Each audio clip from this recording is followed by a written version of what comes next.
Good evening, everyone. Welcome to the welcome to the March 26, 2018 meeting of the Greenwich Inland Wetlands and Watercourses Agency. In terms of seating and alternates, everyone is seated today. So, Mr. Rossi, please feel free to participate. Thank you. Second is review and approve of the draft minutes of February 26, 2018. Has everyone had a chance to review the meeting minutes, and are there any corrections, additions, or alterations? No? Would someone like to make a motion, please? Motion to approve. Second. All in favor? Aye. Okay, I think Mr. Galvin was second on that. Very good. Next up is the director's report. Madam Director, please. At our last meeting, we discussed the soil mixture for rain gardens, and we all said go forward. I said in a month I can have that information for you. Luckily for me, as well as I think DPW, our department as a whole, Casey O'Donnell is working with a master's candidate from Yale, Hannah Haragine, and she's interested in stormwater management, luckily for us. Excellent. So we're going to get 100 to 130 hours of her time. We've been working with DPW to structure what we would like her to look at, and chief on her list is to do the research on the different rain garden soil media and make a recommendation, which I suspect is going to be not a single recommendation, but if you do this, you'll get this, we'll have to prioritize the elements that are important to us, and maybe it's not a one-size-fits-all. She will also be looking into inspecting properties where they've got the stormwater management system in there for that 5-year period. We're looking at doing maybe 10 to 15 inspections, depending on her time. And things like, is the rain garden still there? Is it vegetated if it was supposed to be vegetated other than lawn? Sort of practical means, how are these things holding up in the hands of homeowners? That will give us guidance. I mean, again, it's a small sample size, so we're certainly not going to be drawing big conclusions from that, but it will give us a sense of what direction we should be going in to look further to better define how well or not well we're doing. March was an exceptionally busy month for conferences. Doreen and I attended one in Purchase regarding invasive or threats to our native trees, which was, I got to say, fairly depressing. Albeit interesting. I don't think we'll have any trees 2 decades from now if things keep going the way they're going. We have got issues with things like the emerald ash borer, which we know is just taking our ash trees. All the other pests that you have heard of before. Interesting, I think the statistic is they took down 35,000 trees in Worcester, Mass. to deal with the Asian longhorn beetle. 35,000 trees, and they're not done. One community. That is a game changer for communities, for sure. The earthworms that we have, we know are not native. They're accelerating the decomposition of the leaf litter and whatnot on the forest floor, which of course accelerates erosion, and a host of other problems. Deer browse, climate change. Trees like the sugar maple are having a tougher time, and we can expect those, our precious sugar maples, to be in decline as time goes forward. And not to mention then the ongoing competition of things like Norway maple. So yeah, that wasn't particularly uplifting. And then there was the second seminar that I was at with regards to climate change and our changing weather patterns, the destruction of the trees from our more severe storms. We were speaking of it earlier today with the site walks, where we'll catch up, we'll be kind of normal in our precipitation, and then we just fall off the cliff, and we have these sort of instant droughts. And that rise and fall and concentration of moisture is surely going to stress our trees. And then you throw and go back to the first conference with all the pests, and again, we're going to be living in Kansas for long. And then not At all surprise, the Post Road Iron Works denial was appealed with a motion to re-argue, reopen, and set aside the judgment. Our attorney has entered in the counter objection to those motions. And then there was also a request for articulation, which is not an uncommon thing, and it is pretty much what it says. They're asking Judge Berger to explain further certain aspects of his decision.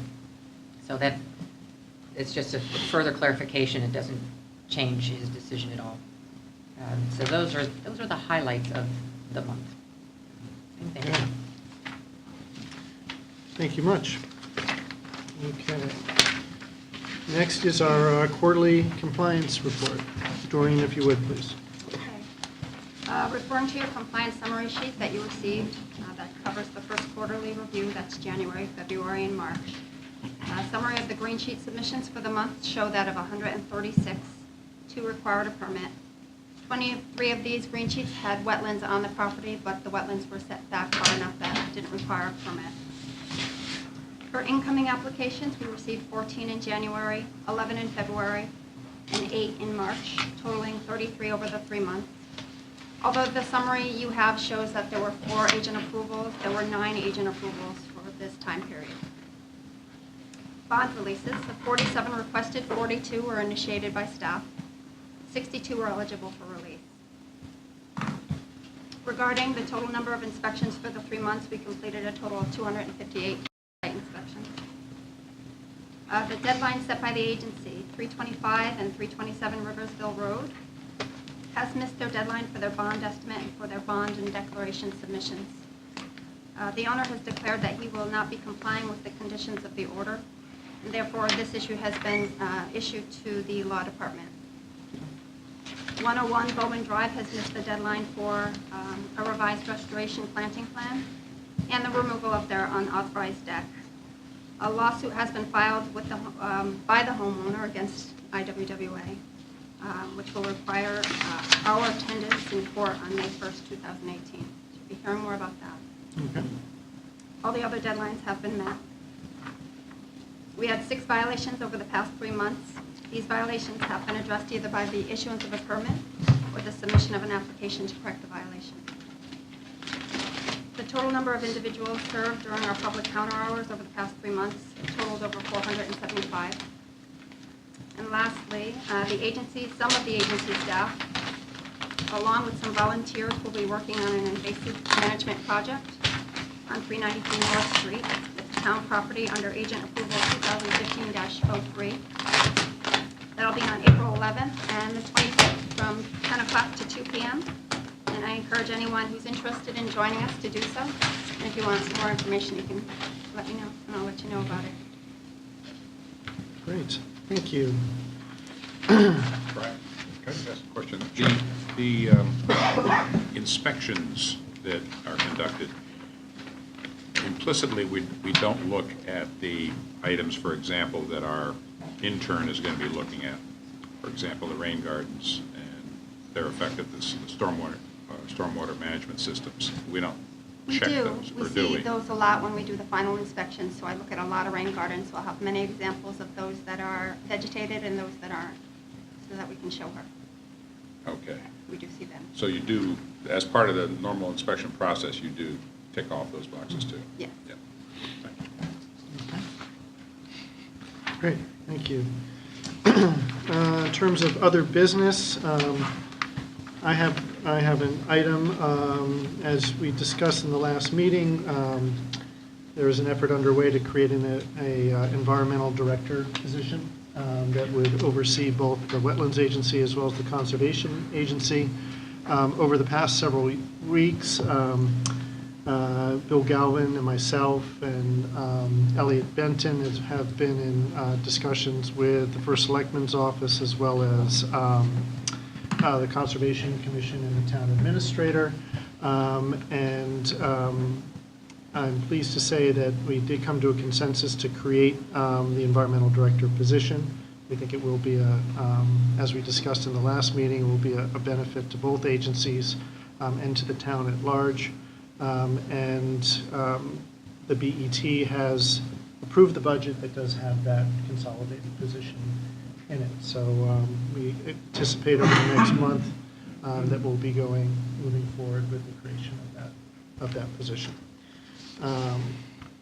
Anything else to add? Okay, very good.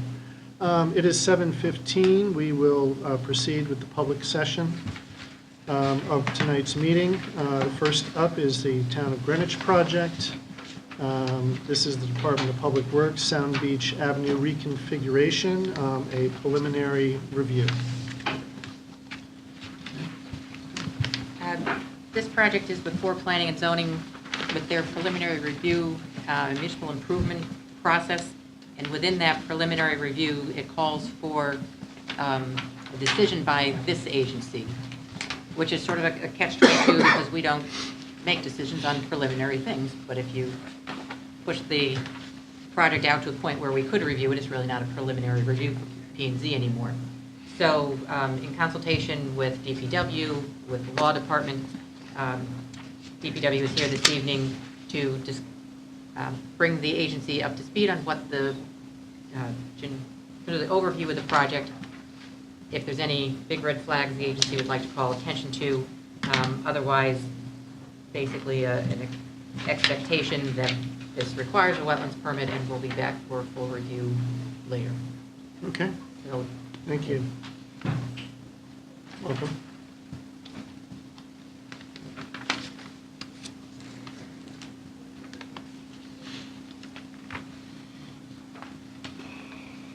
Okay, so what we have is we have a project that started as a bridge project for the crossing of Sound Beach Avenue over Cider Mill Brook.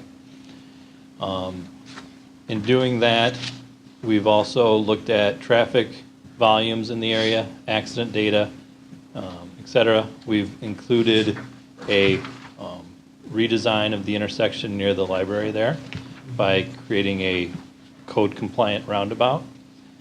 In addition, looking at this area, we looked at the 100-year flood elevations of the roadway and realized that because we've had complaints in the past about the road flooding through this section, that it would be good for us to look to raise the road to allow emergency vehicles to go north and south on Sound Beach Avenue, and also to allow people that maybe are in Old Greenwich to be able to get out up to the Post Road by raising that. So we're looking at raising the road near the library there about 2.5 to 3 feet in order to put it right at the 100-year elevation. So the project is at about 30% design. We're going through the MI process like Pat mentioned, through planning and zoning. The work that will be impacting the wetlands is primarily the bridge work. It's going to be a new bridge. We're planning on, because of the volumes on Sound Beach Avenue, using accelerated bridge construction. We would build the bridge abutments behind the current ones in the lanes, then come in, have a short road closure, take the old bridge out, put the new bridge, demo the old bridge, put the new bridge on the new abutments, and then reopen the road. So generally when we do that, the impacts to the stream are fairly minimal because they're building the abutments and everything behind where there currently is abutment, so there isn't a lot of in-stream work.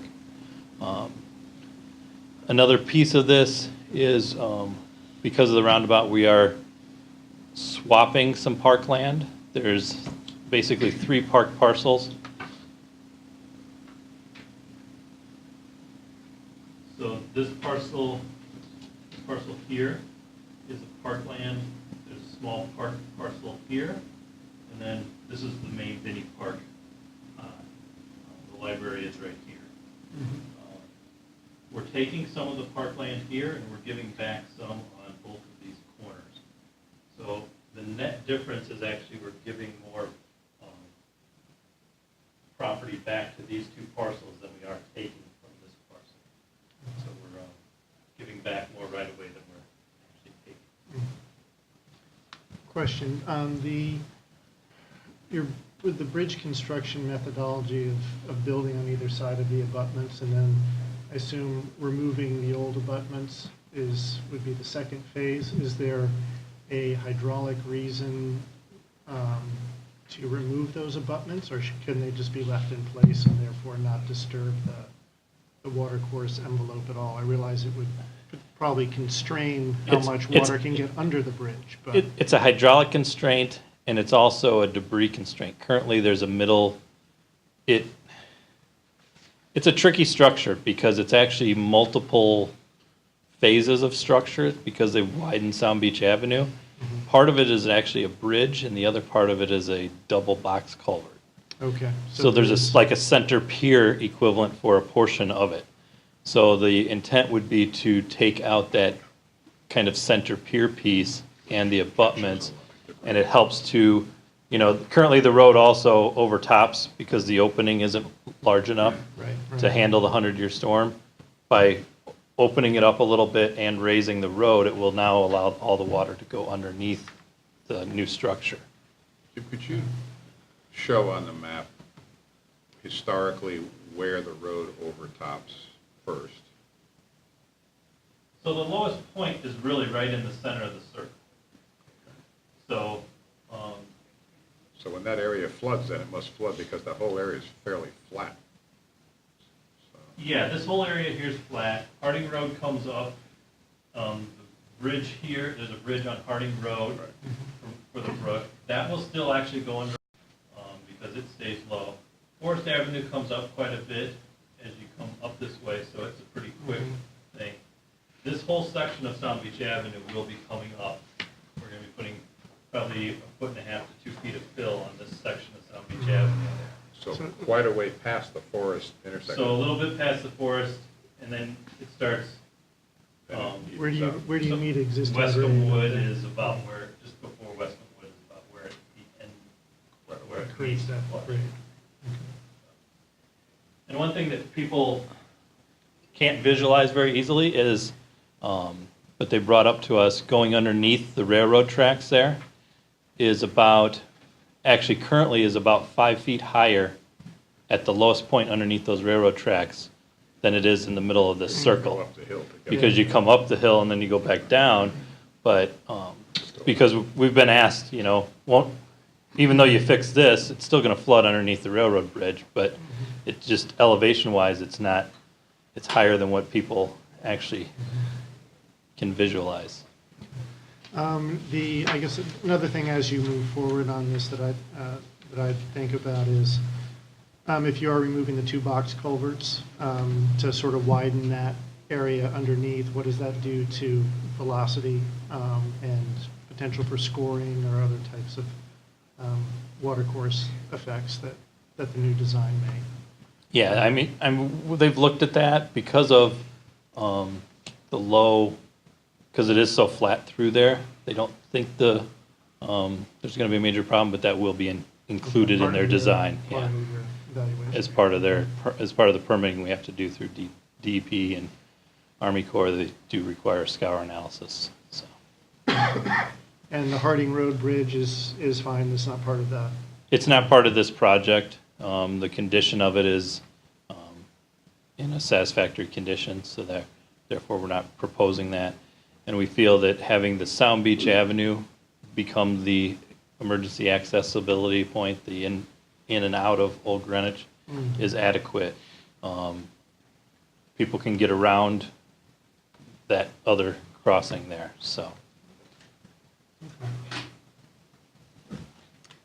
Any other agency questions? Just Chris? a clarification, you said that right near the library itself, it's going to be raised about 2.5 feet? 2.5 to 3 feet, something like 2.5 that. to 3 feet. Yes. That puts it about the level of the entryway to the library, more or less. It's Kind of eliminate just, steps. well, Because the library has kind of a little patio area out here. And they currently have a wall on the back side of that patio. Closest to the- That wall, currently on both sides of it, is exposed. What our proposal is, on this side, closest to the circle, we're going to fill to the same height as the top of that wall.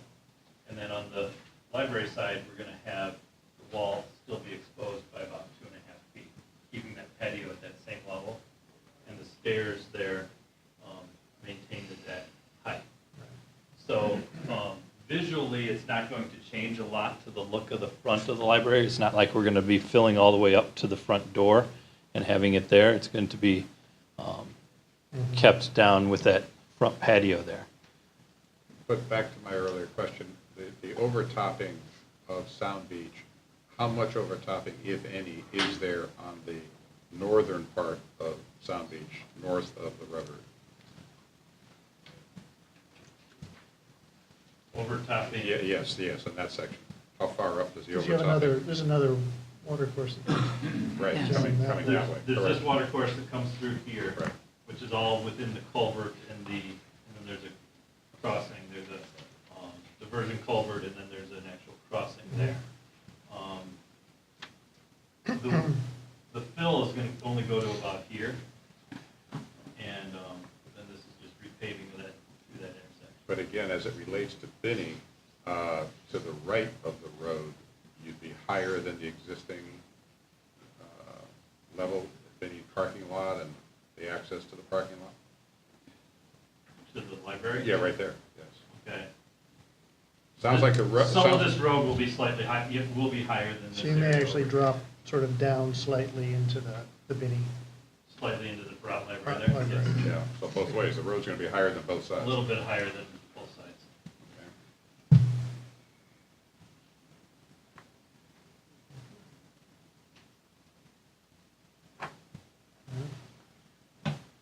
Any other questions at this point? I'd just make a suggestion Sure. that the next time we see this, it might be helpful to have the elevations on both sides so we can see, because I think the height of the road relative to the water course, relative to the library, all of those are issues that are. Mm-hmm. Kind of like a cross-sectional Cross-section, view? that's what I mean. That's what I Okay, mean. Thank yep. you. Yes, cross-section. Okay. Okay. All right. All right. Thank you. Well, thank We you. look forward to seeing the formal application. Amy, Jim, do you need any sort of motion or just documentation that you all have been here? I think, if I understood Katie right, I think what we were looking for is that we've been here, there's the ability to say Acknowledge the that permit you've is- seen it, that, because I think we were all looking at that language, some form of report. We were all struggling with this because the MI was written in 1951. We sat and looked it up, and that was well before many different boards and commissions even were in existence, so. Okay, so I will issue a report. All right, thank you all. Okay, thank you. Okay, moving on to public hearings. Oops.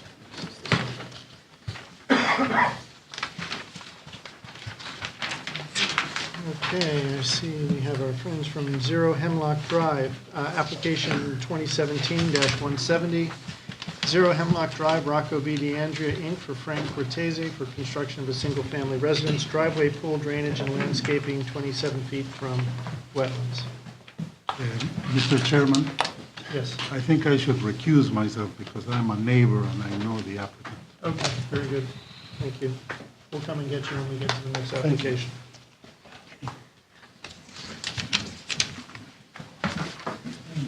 Okay. New documents for the record. We have the set of plans entitled Residential Development, Hemlock Drive, Greenwich, Connecticut. Full set reissued with the last revised date of March 5th, 2018. Drainage Summary Report, Lot Number 2, Hemlock Drive, Greenwich, Connecticut, reissued with a last revised date of March 5th, 2018. I'm not sure if the record last time reflected a letter from Linda Bruno dated January 17th, 2018. We have a revised map entitled IWWA Landscape Plan dated February 23rd, 2008, last revised March 24th, 2018. Sorry, February 23rd, 2018, prepared by Environmental Land Solutions. Then we have a report dated March 13th, 2018, prepared by Rocco B. DeAndrea and signed by Anthony DeAndrea, PE, land surveyor. Plan entitled Development Plan Sanitary Sewer, last revised July 26, 2017, prepared by DeAndrea, likewise signed by Tony DeAndrea, P.E. Video and photographs of vernal pool adjacent to 0 Hemlock Drive, submitted by Jane Isford on March 19, 2018. Site development review, dated March 21, 2018, reviewed and approved by Scott Marucci, Senior Civil Engineer, Town of Greenwich. Report dated March 21, 2018, from Michael W. Clemens, LLC, signed by Michael Clemens, Ph.D. Map entitled Vernal Pool Zones and Restoration Plan, Wetland 3, a.k.a. Cock Pool, dated May 2016, prepared by Michael W. Clemens, LLC. Letter dated March 26, 2018, from Environmental Land Solutions, signed by Matthew J. Pop, professional wetland scientist and landscape architect. And then supplemental staff report dated March 26, 2018, prepared by Patricia Sesto, director. No glasses today. Okay. So at the last meeting, we reviewed a number of changes to the house portion of the plan, the layout, revised garage, revised house footprint and location, a tightening up of the site plan overall to have much more of the suburban forest retained, and then also the agency gave the applicant some feedback with regards to using that wetland to the south for stormwater management. Since that time, and the agency also requested the applicant to look into using the adjacent parcel under the same ownership off of Oak Street to avoid using the access way to develop the driveway. So the applicant has looked at those things and submitted revised plans as noted. The applicant has explained their reasoning for why they do not wish to come off of Oak Street to serve this parcel. The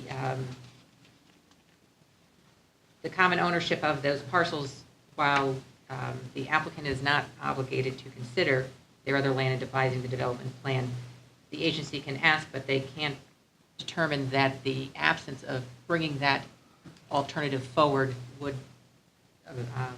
lead to a lack or a not showing of there's no feasible improvement alternatives. So it's within their rights to decline that. And it is also within their rights to use the access way that was approved as part of the subdivision back in, I think it was the 70s. It is also then this agency's right to scrutinize the development of that access way to minimize to the greatest extent reasonable any impacts that that driveway may have on the adjacent vernal pools. The applicant, for their part, they have reduced that driveway to 10 feet in width. There is no curbing.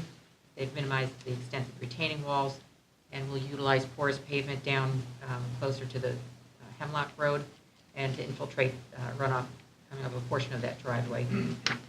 It is their position that the impacts of the vernal pool as a result of the driveway have been reduced to the greatest extent feasibly and prudently possible.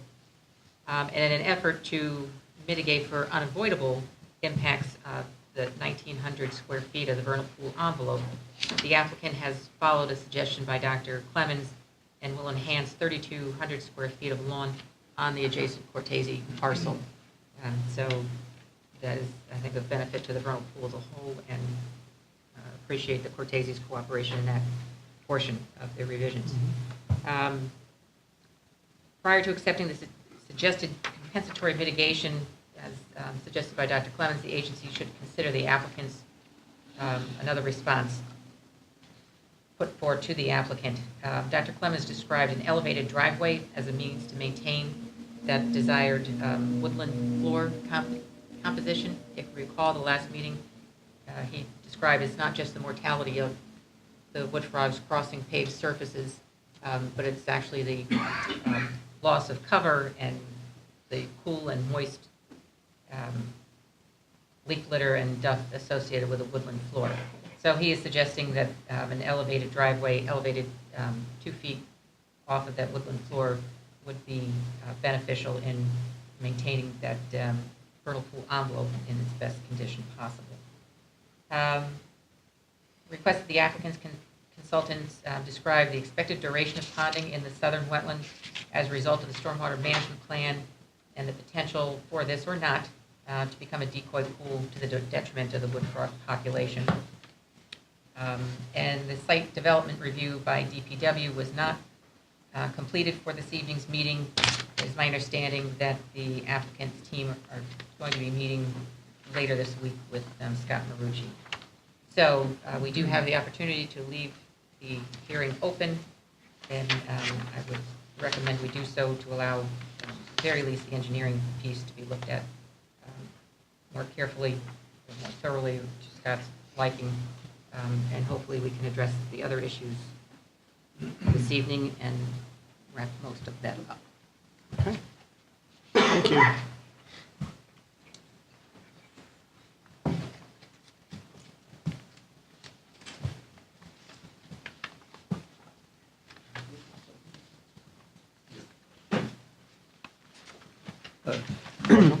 Good evening, Mr. Chairman, members of the agency, Tom Hegney on behalf of the applicant. One of the things that I wanted to address initially from the director's report and also from Mr.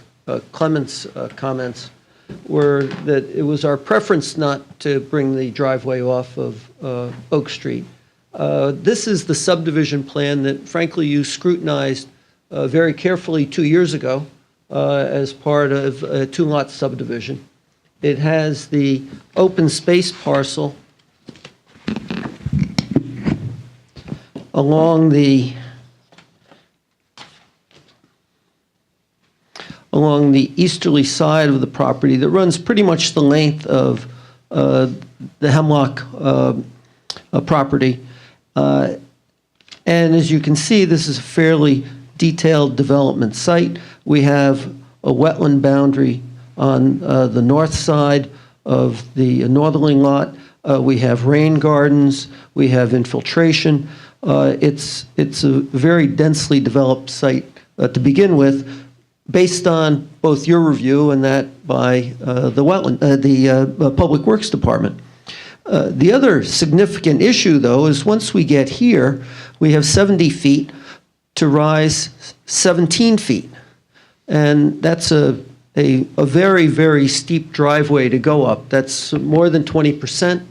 And really, it's one of those things, it's not that our preference isn't to do this, it's you can't get there from here. It's too steep an incline and too short a distance unless we want to start filling a substantial portion of that property. And of course, one of the reasons that the development is kept away to the southerly portion is because we have wetlands on this property, and of course, it also borders the vernal pool, the same vernal pool that we're talking about that borders the driveway for Hemlock. So we do not believe that it's frankly feasible to be doing this, notwithstanding the fact that you're going to have to cut a driveway through an open space parcel that was not only approved by this agency, but also by the Planning and Zoning Commission.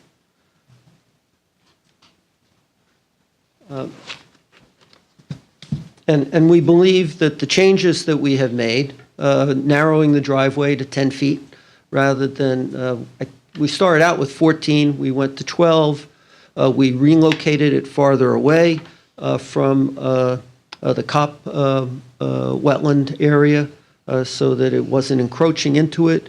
We've changed the configuration so that we're not having the retaining walls that we had originally proposed, that we're going to armor the sides and change the grading in that fashion. So we really believe that we have minimized the impact, and of course, the other vernal pool in the neighborhood is across Hemlock Drive, and if the frogs can get across Hemlock Drive, I think they can get across our 10-foot wide driveway. Matt Pop has also prepared revisions to the mitigation. We not only have mitigation for the wetland on site, but now we're proposing to do wetland mitigation in the area of the vernal pool on the adjacent parcel, and we can do that both within the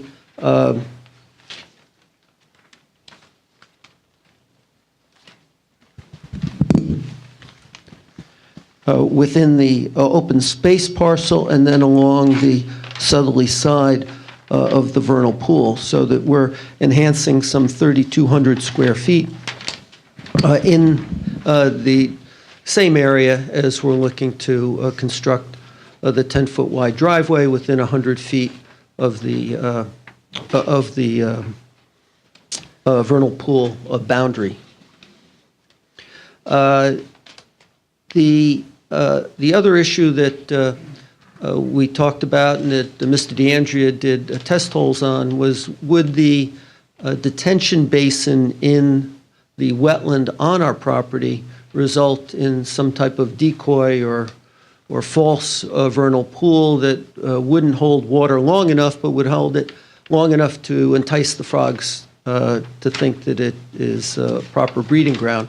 I wanted to have Mr. DeAndrea describe the results of what he found and what he believes would be the duration of ponding. Thank you.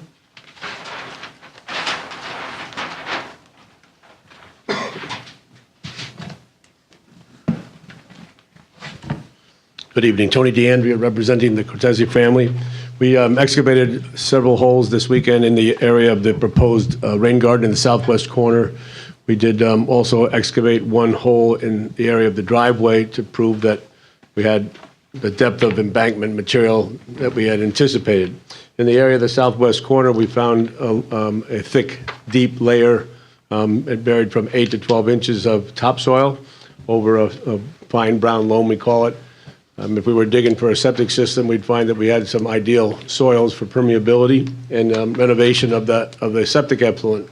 In this case, we're proposing to maintain that service. We're going to have that discussion with Scott Marucci on Wednesday morning at 9 so that we can finalize the design for the basin. It is our intent to maintain existing soil conditions without having to disturb any of that. None of the trees that are in that area have to be disturbed. I did have one fresh tree fall southerly across the across the area where the berm was going to be constructed. So it cleared out a little more space, but our intent was not to do anything in the way of manipulation of trees or ground except for the construction of the shallow berm. So our estimate, based on the soil types, that we might see some ponding of a couple of hours to 3 or 4 hours, maybe, depending on the intensity of the storm. But based on what we see on the ground today, during and after the storms that we've had recently, there's no indication that there would be any ponding there. And that's our intent. The berm is designed to satisfy the drainage manual in regard to peak flow in the event that there is that condition and that we don't adversely impact conditions downstream. So it's our intention, our belief and opinion that we won't need any modification of the soils in the area to provide the function that we need. Thank you. There were a few other comments that Mr. Clements had regarding how we could protect the swimming pool from becoming some kind of trap for the frogs as they travel through the property. And as part of the revised landscape plan that we forwarded to staff this afternoon, there is a wildlife barrier that, and we have a detail of that based on the suggestions that Mr. Clements had. And lastly, on the native plant stock, the landscape plan has been revised to provide native plant stock rather than cultivated plant stock. This is a lot that has existed since 1972. It still meets all of the zoning criteria. It was adopted before the wetland regulations and the wetland statute were adopted, and this agency came into effect. For a number of years, there was a statute that said that no matter what you did on the site, as long as it was a subdivision approved prior to the adoption of the regulations, you could develop it. That has expired, and that's what brings us here with this application. But it is a valid building lot. We have to be able to get there. We've made significant changes to the building envelope to reduce significantly site disturbance where the house is going to be located, reduced overall impervious surface, utilized the benefit of being able to use the wetland area rather than creating a very large rain garden in the forested area so that the trees are protected there. And besides working out with the Public Works Department what is needed in terms of meeting the drainage manual, we believe that we have developed a plan that is worthy of your approval. If there are other things that we need to be reviewing and addressing between now and returning to you at the April meeting, we would like the opportunity to be able to address those. Okay, thank you. Thank you. Agency comments, questions on any of the information that you've heard this evening? I had one question regarding the driveway adjacent, right off of Hemlock. That's listed as pervious? Is that pervious paving? What's the nature of the first 50 feet or so? It's actually 100 feet of Okay. pervious pavement at a fairly low pitch, 1%, so that there is the opportunity to percolate in. So is it under drained then? I guess my question is, and this is just something to think about, and maybe it's a question for staff, of whether or not something that's under drained is preferable to just a straight gravel drive in terms of how quickly it dries out, if indeed these frogs are moving after rainstorms or not. So, The detail that we have is typical brick paver type or grass pave surface, which is a permeable bedding course over crushed stone or other well-drained material.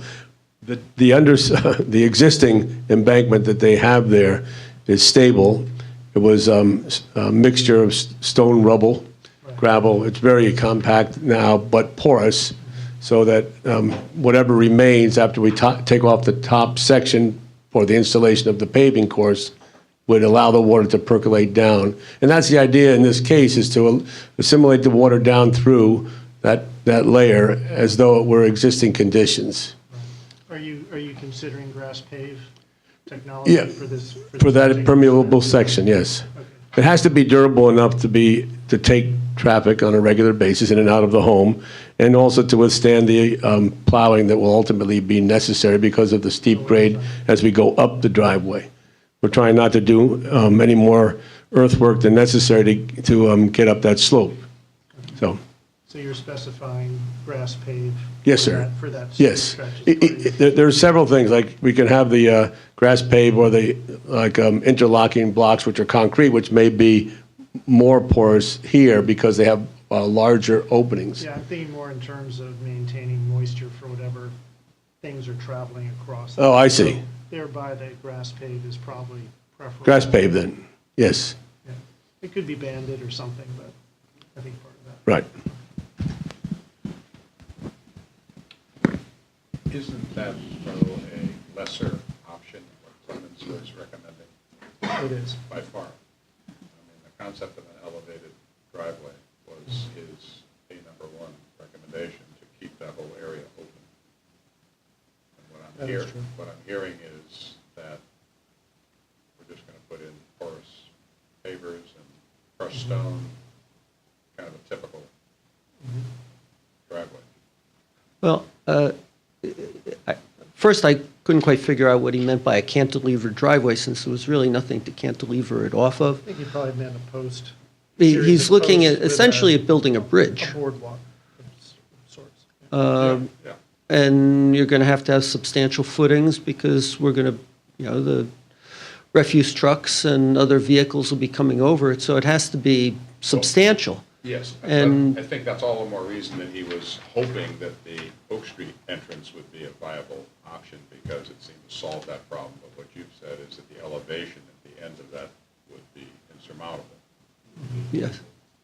And his suggestion was that we go ahead and seek some type of mitigation, which is what Matt Pop's plan shows in terms of doing 3,200 square feet on the southerly side of the vernal pool to compensate for the 1,900 square feet of driveway that's within 100 feet of the vernal pool to the east.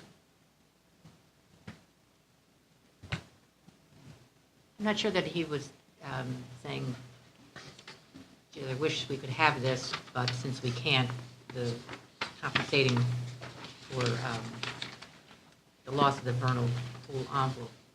I was hoping Tony could explain what it takes to build that elevated driveway, what are the constraints to short-term impacts, long-term impacts, so the agency can get a better understanding of the logistics of all that. I keep thinking this is anchored, but it isn't. I think that we have to recognize any kind of a structure, a bridged structure would, of course, require substantial footings, excavation. We basically destroy everything that's there in the way of the embankment, not to mention the fact that you would have to have some kind of drainage control. The driveway would have to be wider. You'd need guardrails and everything else. So it becomes a canopy, if nothing else. It's just, I think that while we considered it, it's truly not a prudent alternative to consider in this location. And if you think about what the driveway approach from the subdivision side, you have the elevated portion and you have to ultimately transition down to Hemlock Drive. It's very difficult to conceive of in that location. With the complexity, as you've just outlined it, to construct the driveway that Clemens was advocating in a perfect world, obviously this is not a perfect world, hence again his recommendation to try to make the Oak Street entrance work. How impossible is it to make the Oak Street entrance work? You just focused on the last 100 yards or whatever it was that has to raise 16 feet. You're saying that is truly impossible? If I can add to what Mr. Hegney said, we have to envision the embankment that would be required to make up the elevation.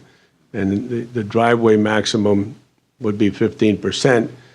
And if you go up 17 feet, we can do the math, and it's quite an extension then. And the prism of earth that you have to have then becomes significant in width, and you destroy so much more. I think that what Mr. Pop came up with and for those of you who've been out there, you can see that side area along the Cop Pond or the south side is begging for some restoration because it's all lawn right down to the edge of the pond. Now, the level of the pond does fluctuate through different precipitation. It's controlled ultimately by the elevation of Hemlock Drive. It's not controlled by the elevation of the existing driveway embankment that we're proposing to use. So I think the enhancement that Mr. Pop came up with is a good mitigation in this case. Can I have a question for staff? If a bridge isn't possible, what about putting some culverts underneath the road? You know, those pathways. I mean, that might be easier to do. Would that accomplish anything? So actually, Mr. Junior did look. We did look at that, Mr. Rogers. We did look at that, and one of the things that's important here is to maintain the elevation of the water in the Cop Pond pool.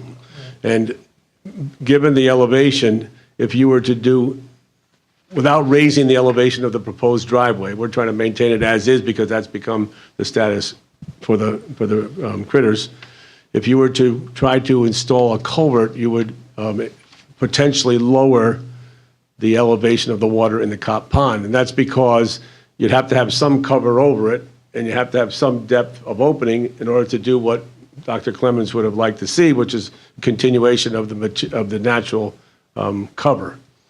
And then if you were to, anything you did under that driveway would create the potential for draining the pond. And that was contrary to what we obviously wanted to do. But we did, we did present that in a profile to staff as an example of, that we investigated it.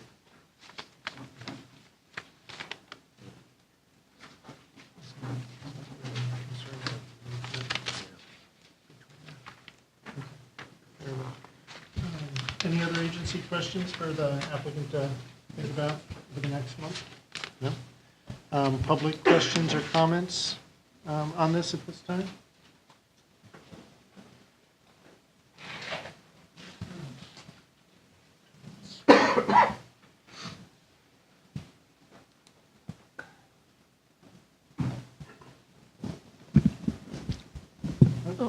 We just have to hold it. Oh, okay. Excuse me.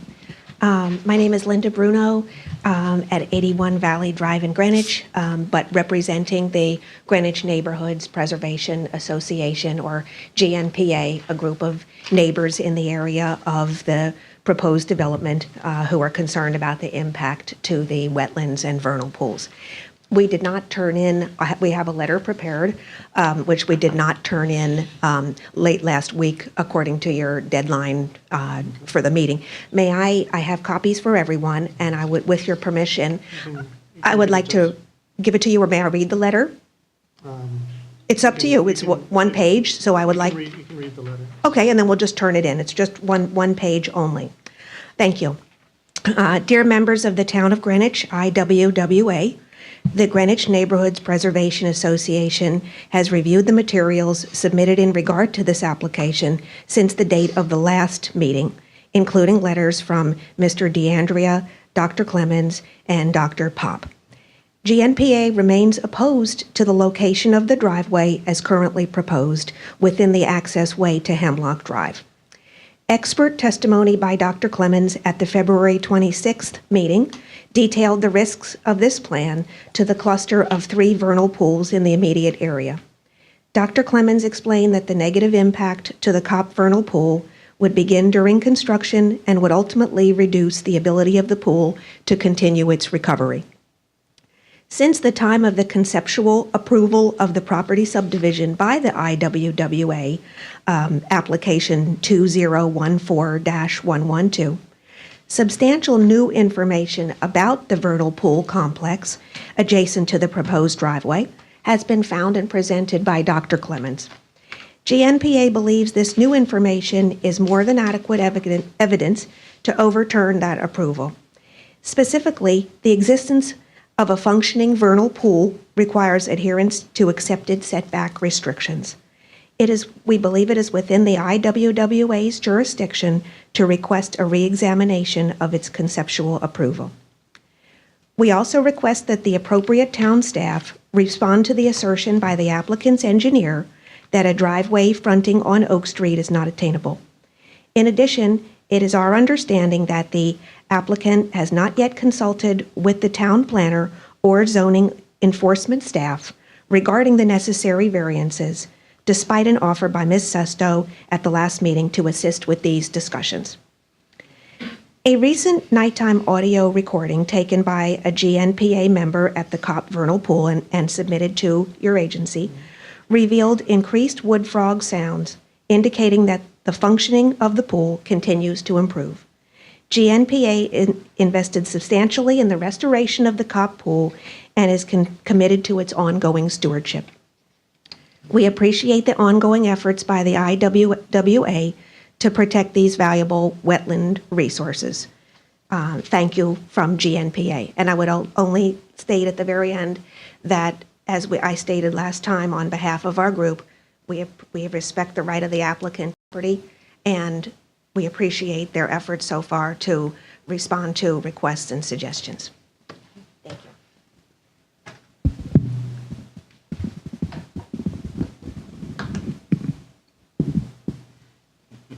Yeah, I think it should stay. Get away quickly. Okay, thank you. Is that an exhibit number? Mr. Chairman, I'd just like to respond briefly. the law is clear. Once the agency has approved a plan for a subdivision, and that subdivision is approved by the Planning and Zoning Commission and recorded on the town land records, that's a completed subdivision. That's not something that can be revoked at a future date. And we believe that what we've presented to you does, in fact, provide for protection of the wood frogs and other amphibians in the area. I would say that my client wants the vernal pool to be protected and enhanced as well, and he has physically participated himself in the cleanup and the planting that has gone on in this vernal pool, and he doesn't want to see it impacted negatively, and that's why we're taking all the steps that we are to protect it. Okay, thank you. Thank you. That was the only public comment? I heard yes. Okay, great, thank you. We will keep this hearing open, and we'll see you next Thank month. Okay, moving right along. Next is 2017-183, 581 and 585 West Putnam Avenue, Joseph F. Rizzoli, P.E. LLC, for Putnam 600 acquisition, and 585 West Putnam LLC for demolition of buildings and parking lots and construction of a 4-story parking garage, drainage, and associated grading 40 feet from wetlands. Mr. Clausy, please. All right, there's no supplemental staff report on this, so I'll just state that we did receive an email correspondence from Richard Feminella, who's in charge of the Town of Greenwich Wastewater Division of the Department of Public Works. And he's reviewing flow calculations that the applicant submitted, comparing existing flow output from this parcel as developed versus projected flow estimates if it's built as they proposed. DPW has not completed its review. Mr. Feminella did reiterate that there are constrictions in the receiving sewer main that runs through the town transfer station. And as I stated in the prior hearing session, the sewer mains in the transfer station run in the brook, in Tom's Brook. So if there are restrictions there that cannot handle the added input, there is a concern on my part of sewage impacts to the brook. I recommend the agency leave the hearing open. We have another month to consider this, and as I said, DPW is looking at this, and in my opinion, that's the main issue outstanding. I don't really have any particular concerns about the project impacting the abutting wetlands. The other piece of information we did receive since the last hearing was a letter from the developer's representative, I believe, talking about the how they're going to remove the large rock outcropping in the northwest corner of the site. And all of this material will be presented or submitted to you for your review between now and the next hearing. But in summary, I think it's a reasonable approach. They're going to be, line drilling and blasting and dropping it into the site from within the site, not going hog wild and blowing rocks to the north into the pond. Okay, fair enough. Good evening. My name is Christopher Bristol. I'm the attorney for the applicant tonight. As Mr. Clausy said, this item was continued from the January meeting so that we can have a capacity study performed, and DPW is currently reviewing. I don't have a presentation other than to perhaps gather questions if there are any from the public or from the agency, and then we'll respond to those at the next meeting. Okay, thank you. Are there any agency questions for the applicant at this point in time? Are there any public questions or comments that would like to be read into the record? No? Okay. Very easy. We'll Thank see you. you next month. Thank you. Okay, next we have 4 consent approvals. 2018-015, 38 Birch Lane, 2018-016, 19 Doverton Drive, 2018-017, 16 Ridgeview Avenue, and 2018-019, 82 Rockwood Lane. Are there any agency comments or questions, or public comments or questions on any of these? No? Would someone like to make a motion? Motion to approve consent approvals 2018-015 through 017 and 2018-019.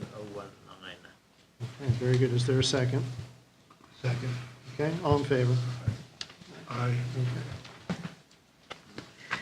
Very good. Okay, on to pending applications.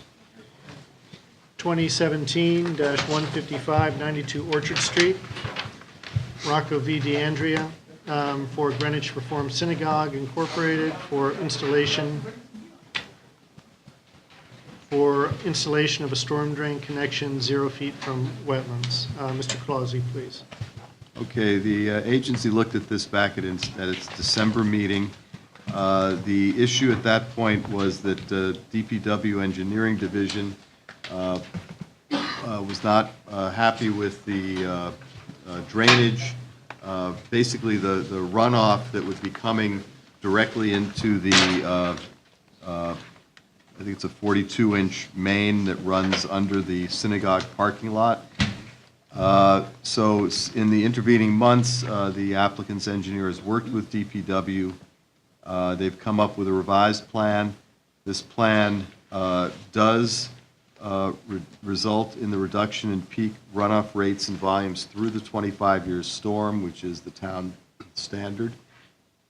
And it also includes means to pass less frequent, higher intensity storms in a controlled way. Let's see.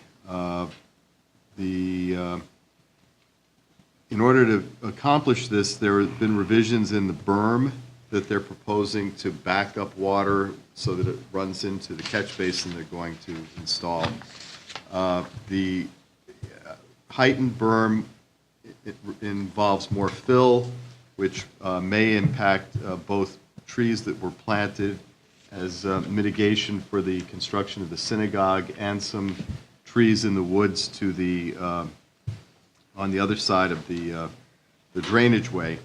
And so I've provided conditions of approval in here which are pretty tight, I believe, and will result in the replacement of any trees 4 inches in diameter and greater that end up getting removed through the course of installing the berm. And also any of these mitigation trees are either going to have to be relocated and then reinstalled or replaced in kind if that's not possible. So I think the bottom line on this is we're now at a point I feel comfortable recommending the agency issue a permit with the conditions provided. Okay, thank you, Mr. Clausy. Do we have anyone from the applicant here this evening? No? Is there any public comment on this? No? Okay. Would someone like to make a motion? Motion to approve with the conditions specified. Okay, is there a second? Second. Okay, I think Norma got in there first. All in favor? Aye. Okay, thank you. Next is 2018-008, 116 Pexlin Road, Soundview Engineers and Land Surveyors LLC for Anitka USA LLC for construction of a single-family residence driveway, pool, patios, drainage, and septic system 8 feet from wetlands. Mr. Clausy, please. All right, the agency looked at this application last month and delayed it. There were a number of concerns that had been raised. Many of these dealt with the sort of basic nature of the erosion and sedimentation control plan that was initially presented.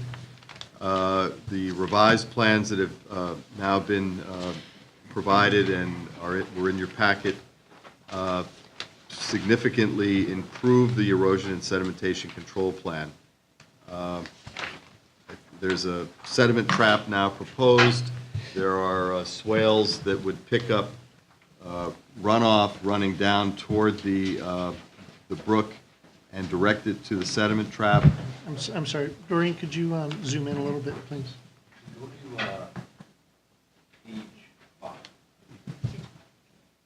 I'm, you know, it's itemized in your staff reports. I'm just going to hit the highlights. You've got sediment trap here, swales this way, double line of silt fence with hay bales at the perimeter. You've got secondary lines of erosion controls within the construction envelope. You've got an That's good. You've got a construction fence or other barrier around this part of the property, which will help to protect the trees that are not shown to be individually protected. So I think the erosion control plan is now adequate, and this erosion control plan does represent an alternative to what was originally proposed. The point being that there's been no change to the proposed footprint of the house, the proposed driveway, the pool or retaining walls that are proposed. We have not received a biological narrative. The wetland watercourse area on this and adjacent to this property are by and large stone-lined watercourses. They're this watercourse, I'd say, is almost semi-perennial, but this one I believe is intermittent. And the fringing wetlands, the applicant has provided an enhancement plan to enhance the wetland and the buffer to the side of the driveway here, and also the buffer up here where lawn extends over toward the off-site watercourse. So there is that, and so I would say that I'm now more confident that this project can be implemented without short-term impacts during construction. I don't really think that the utilization of the property as they're proposing to develop it is going to have long-term impacts to the wetlands or the watercourses, and I would recommend that the agency issue a permit with the conditions provided. Okay, thank you, Bob. Anything to, you have a recommendation to approve? Anything to add to that? I would like approval, yeah. No. Brian Muller, representing the client, professional engineer. I believe I briefly discussed last hearing how we kind of came up with the site layout. I left something out actually as I left, which is a pretty important fact actually. The clients really liked a couple clusters of trees, which is also drove the site as well. And specifically, this group right here they liked. And there was also this nice tree here, which we tried to save. And also, actually, they even wanted me to try to save this one, but there was no way that was going to be saved with the house the way it was. This one ended up getting eliminated, and this one actually, because of the septic system. This was the only viable area that we found on site that would coincide with meeting the drainage requirements for the site. So the best we could do to enhance the property, in my mind, from existing conditions was the existing driveway that came in right here. We actually pulled it back 5 to 10 feet in spots, and it was all filled in too. So by removing some of that fill, we're cutting out, bad material that could have been in there, processed material underneath the driveway. And a large portion of this driveway now is all permeable, so the gravel beneath will be clean, washed stone. Should really enhance the stormwater runoff coming off the property. Should be clean water. And as Mr. Clossie mentioned, this is not quite an intermittent brook because across Pexland Road there's a pond over here. Seems to be, maybe it was natural, and then they eventually kind of built around it to kind of make it, their own. And it has like a weir, so when it fills up, that's kind of where the flow of water comes for this brook. So it is kind of seasonal. Specifically around this time, you'll probably see it really running because of the snow melt, a lot of rainfall. Other than that, I'd be happy to answer any questions or concerns. Thank you. Any questions? for the applicant on this? Any public questions or comments regarding this application? Okay. Would someone like to make a motion? Motion to approve with the conditions listed. Is there a second? Second. Okay, seconds, all in favor? Aye. Aye. Okay. Thank you. much. Okay, moving on to new applications for review.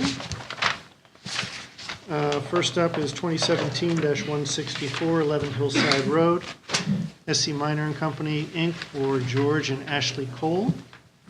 Construction of a residential addition, driveway, terrace, porch, and septic improvements, 7 feet from wetlands.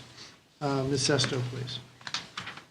Okay, this project has actually been with the agency for quite a good amount of time, although this is actually our first time discussing it.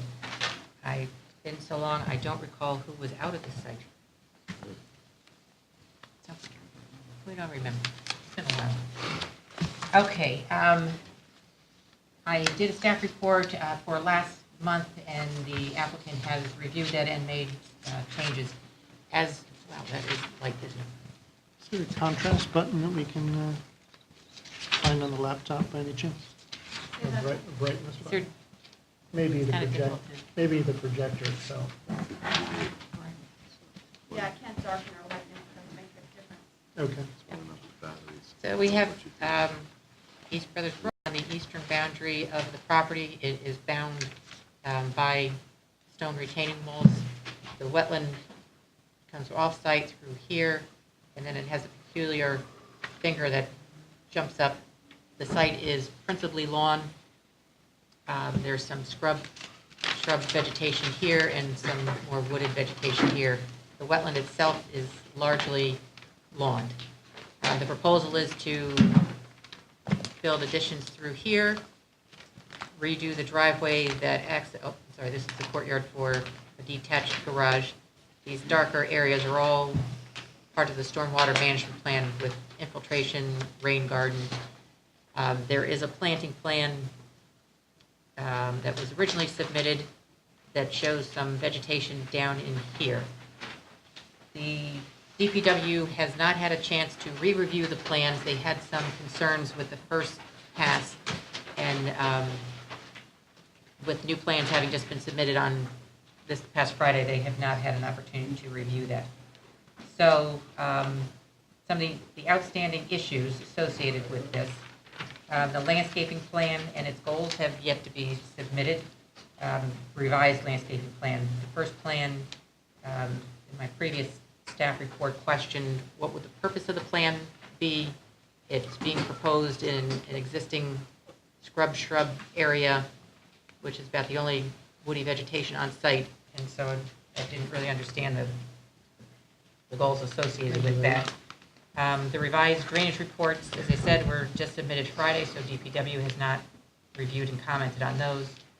And the applicant did submit more information regarding the history of the site and the proposed construction as it relates to the wetlands and watercourses as requested in the previous staff report. The long and short of that was this site and its lawned wetland has been in this condition for a good long time, decades worth of good long time. Yes. Half a century maybe. What raised that question is the soils report indicated that there was some Eudarthens wet soils, which I suspect long ago the wetlands were filled to create a more usable yard, and the wetlands that are lawn just sort of kick along. So in the absence of a meaningful mitigation plan and approval by the engineering division, I would have to recommend denial without prejudice as an incomplete application.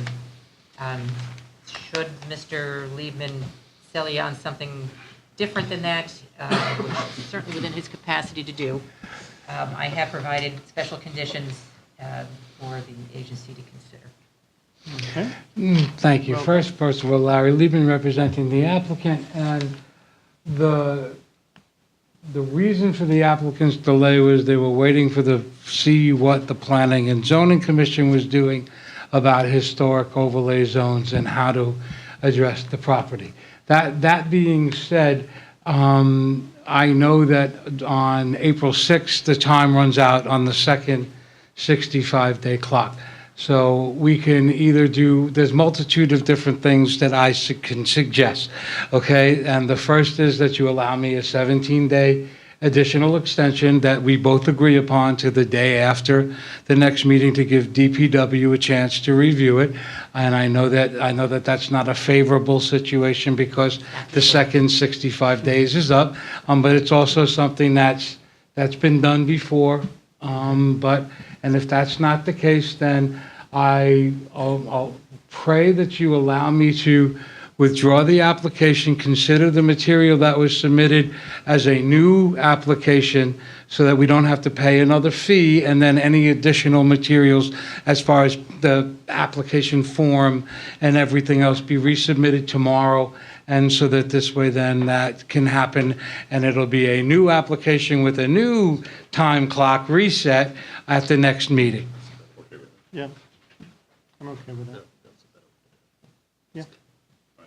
Fine, thank you very much. You all have a very happy Easter. So are you withdrawing? I'm going to officially withdraw the application as well as the agency allows me to. I will resubmit an application form with all of the requisite copies, and this way then the fee can transfer over to the next application. Okay, fair Thank you, enough. I Con. agree with that. Thank Thank you. you very much. And thank you to Mr. DeAndrea for letting me borrow his phone. That's right. Wasn't great. Exactly. You know it's going to cost. We need to just keep a piece of foam core in the corner somewhere. Okay, application 2018-018, 212 Old Mill Road, James Martin for Old Mill Development LLC for correction of violations from dewatering activities and installing of erosion control 0 feet from wetlands. Doreen, please. All right, so this was a permit that was issued in January 2007 for a new residence, septic, driveway, pool, and guest house. The work has begun on site. As a result of them dewatering the excavated foundation with inadequate sedimentation control, so a stream, a wetland, and a portion of the Byram River received measurable deposits of sediments. The applicant's proposing to remove the deposited sediments by hand and with wheelbarrows. The material is proposed to be relocated in an area that hasn't been specified on the plan, outside of the 100-foot upland review area. A plan should be provided that indicates where those sediments will be relocated and how the area will be stabilized.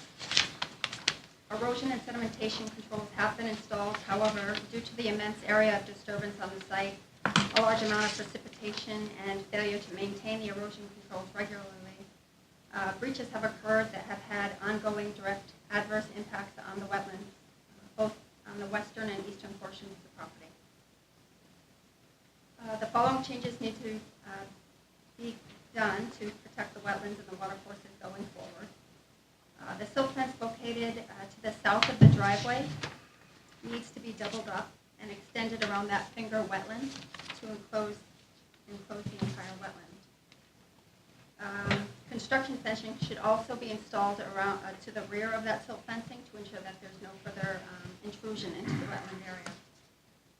The homeowner, Mr. Martin, is working on installing an approved stone wall in that location, which will provide protection to the wetland throughout the remainder of that project. He expects that to be completed by the end of this week.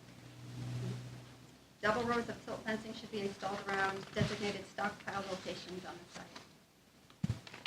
There's a dewatering dirt bag surrounded by silt fencing and hay bales located to the south of the existing residence. This is to control the siltation that's resulting from dewatering the foundation. There are multiple dewatering bags on site, and they are periodically replaced as needed. However, while staff was on site recently, staff observed a breach in this new system that resulted in additional impacts to the wetlands on the western side of the property. A maintenance schedule should be developed that monitors the sediment and erosion controls on site to ensure that they are working properly and they're properly installed. monitor the level of silt that's in the dewatering bag, and to initiate any repairs that are needed or any maintenance that are needed to them. Inspection reports should be submitted weekly from a qualified environmental consultant. A planting plan should be provided that vegetates and stabilizes the disturbed wetland areas. A plan that includes shrubs and herbaceous vegetation between wetlands flag 16 and 13. That's to the south of the driveway should be developed. That's at least 30 feet deep. On the other side of that, between wetlands flags 1 and 5, we should also see some shrubs and herbaceous vegetation to mitigate that area. This should be shown on a plan.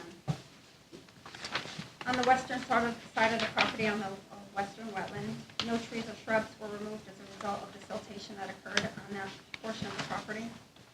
However, once the silt's removed from the disturbed area, which is approximately 8 feet out along the northern side of the stream, which is south of wetland flag number 47, it extends for about 50 feet westward, and it deposits within about a 900 square foot area. This area should be stabilized with ferns or meadow mix or some other native herbaceous vegetation. Again, this should be shown on that plan. An issuance of an order is recommended and should include the sediment and erosion controls and restoration planting plan as described above. I would like to add, though, that staff was called out to the site last week due to potential non-compliance with the approved plan, and it was found that earthwork was occurring on the southwestern part of the property that was not part of the approved plan. It appeared to staff that the work was done within the 100-foot upland review area. The work includes removal of rock and excavation and movement of earth. That includes buildup that is at the bases of several of the trees in the area. The owner was instructed to stop work and install erosion control. He was also instructed to have the area of disturbance placed on a survey so that we can determine whether the work was done within the 100-foot upland review area, and so that we can determine if an application is going to be required from the agency. He's not here tonight. Okay. Chairman? Sure. Hi, please. Yes. Sorry that Mr. Martin's not here. My name is Rick Adams. I'm the owner at 208 Old Mill Road. I'm the immediate abutter to James. Tell you a little bit about myself. I'm in the land development business. I've developed property in every place but North Dakota. I also have to speak for the Greenwich Land Trust, who has an easement upon my property. I won't say that Mr. Martin's excavation is not affecting us. It is, but the degree of which it is, I don't know yet, because he's underway, so you really don't know. Having developed a lot of land, sometimes you hit conditions that are just unforeseen. I think he's hit a few of them. He has his hands full. I think he needs a better professional help in what he's doing. I think he needs better guidance, or guidance, not better guidance, because your wetlands have done a wonderful job. They've gone out there. And I think he needs continually ongoing guidance from them to get it done quickly. We've been at this now for quite some time. I'm tireless in the construction vehicles next to my house and right up against my property. The wetlands problem significantly concerns me because it drains down.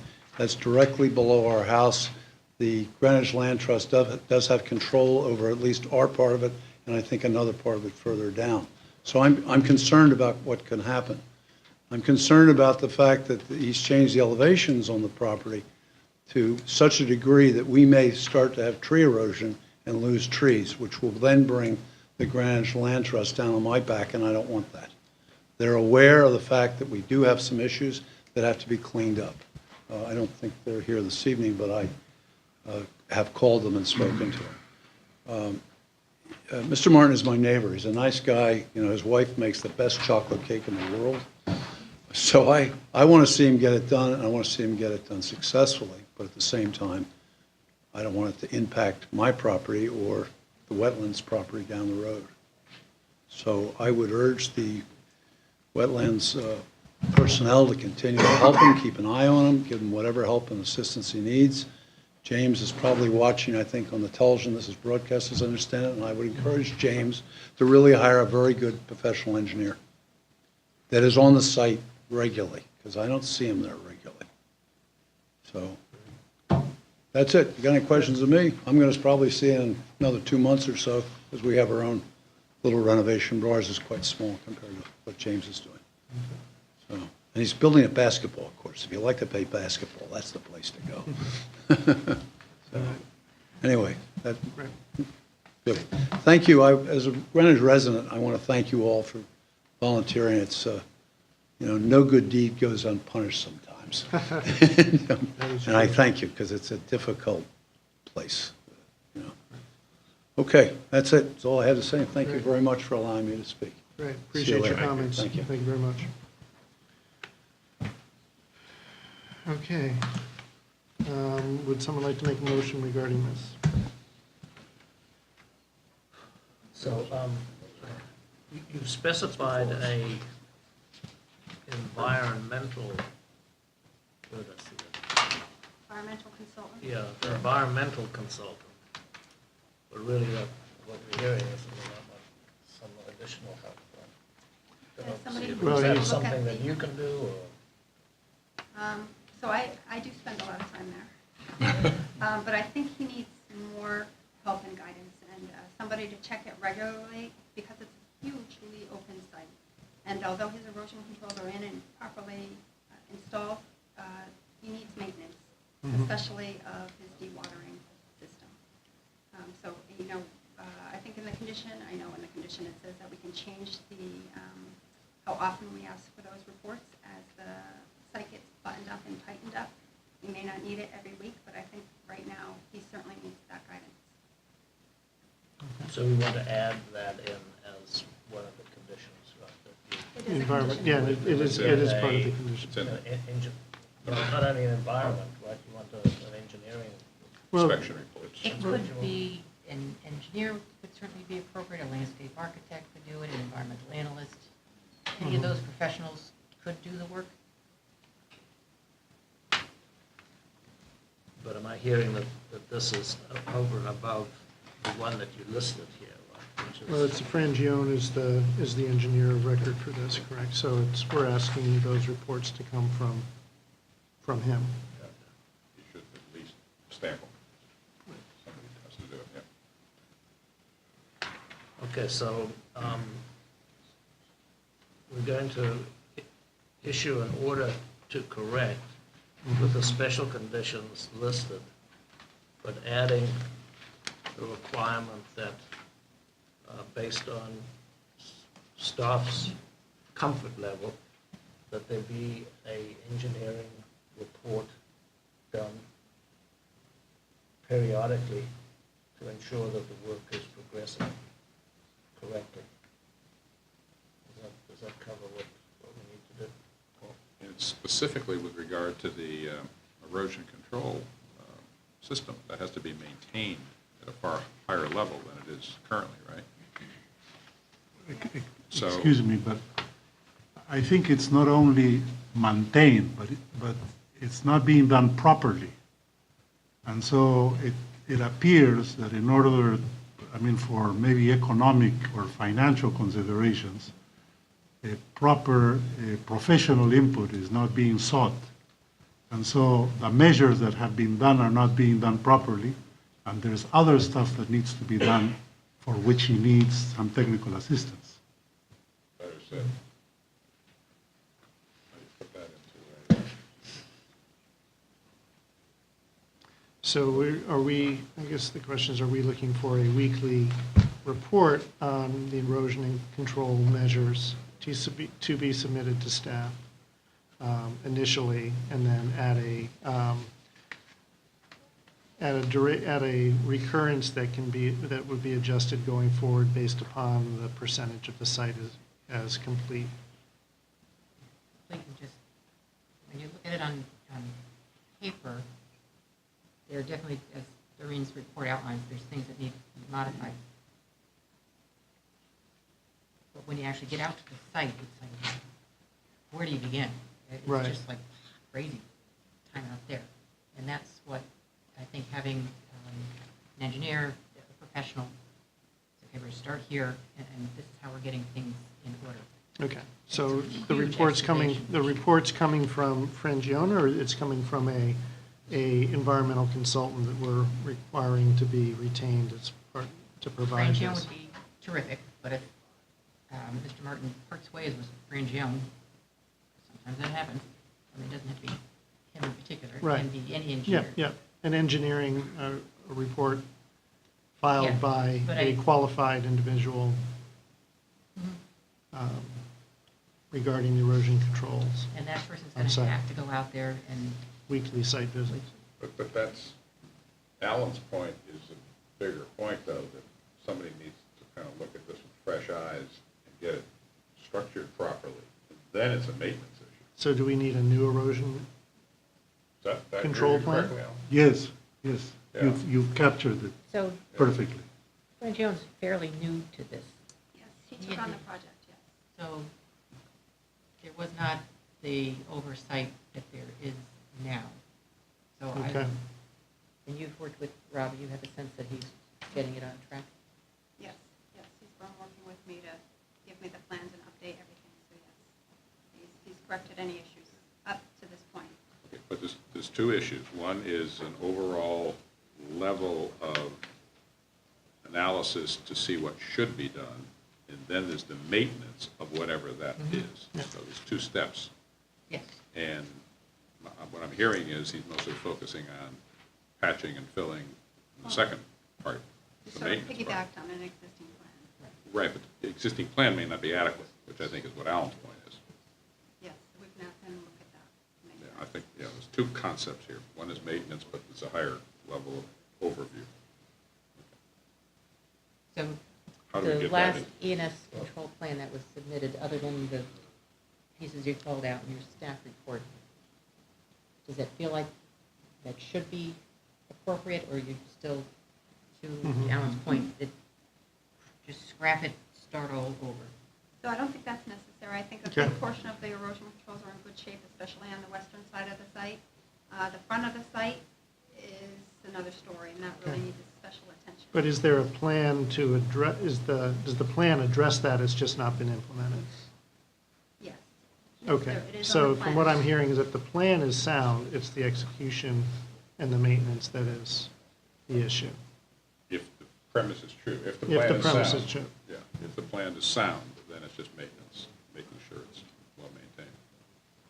I think you need to be confident that the plan is sound. I feel that it is. The problem is that he keeps kind of going beyond what he's approved for, so that's where some issues come. But I think that the erosion control Yeah. plan itself is adequate. I'm sorry to have to disagree with this, but I think the extent of improvisation is such that even if there was a sound plan initially, things are getting out of his control because he keeps improvising. He's doing things that I don't think were considered in a plan. Maybe we should consider a phasing plan. And, well, I think maybe somebody needs to assess what's there, compare it to that initial plan, and see whether the plan is still viable, or whether it needs correction so that a new plan is prepared that is then followed. Because when all of that water was released, I think that was a surprise, right? He was not prepared for that. Shot out of a hose, so you did have some clue.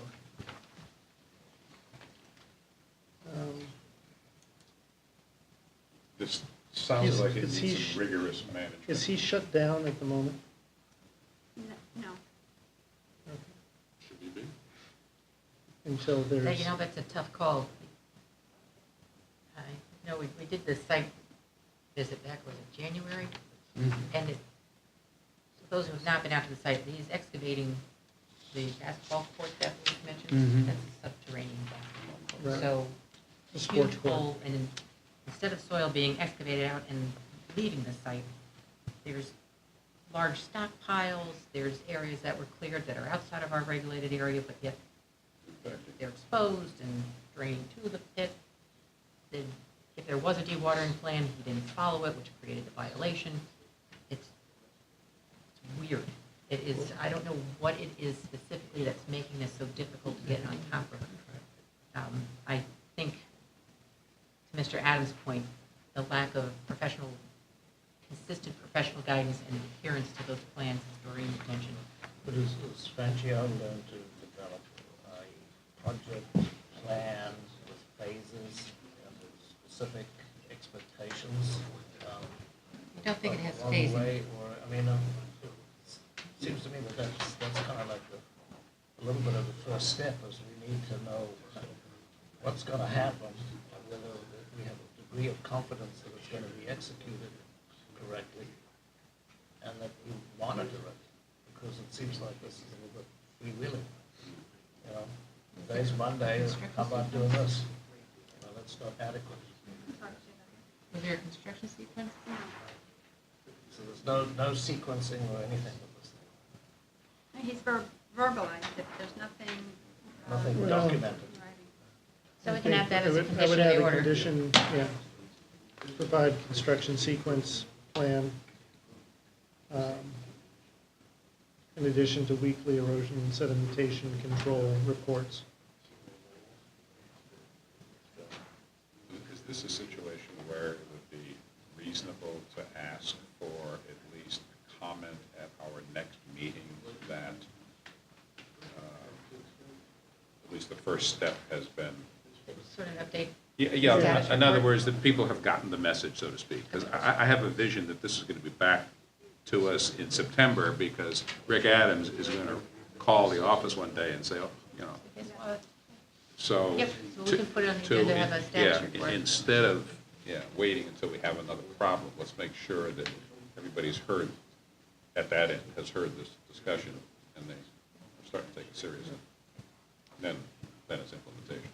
Yeah.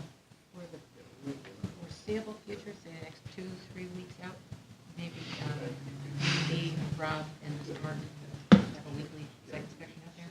Come to Jesus. Yep. Okay. So we'd have a, Is there a second on that? I'll second that. Yes, you can write it up, and we'll say, we'll retroactively second it. Okay. All in favor? yeah. Whatever. Okay, thank you. I didn't hear. Moving along. That He was doesn't know excellent, what right? he is that trying right? to do it. and I don't think No, he that was, does. that was Hillside. That's the point. That guy who spoke. Okay. That was 11 Hillside. 21 Old Hill, okay, hold on. I've gotten all. I wouldn't. Okay, 218, or 2018-021, South Street, Rocco V. DeAndre, Inc., for Jack DeLuca for construction of a single-family residence driveway and drainage system 7 feet from wetlands. Mr. Clausen, please.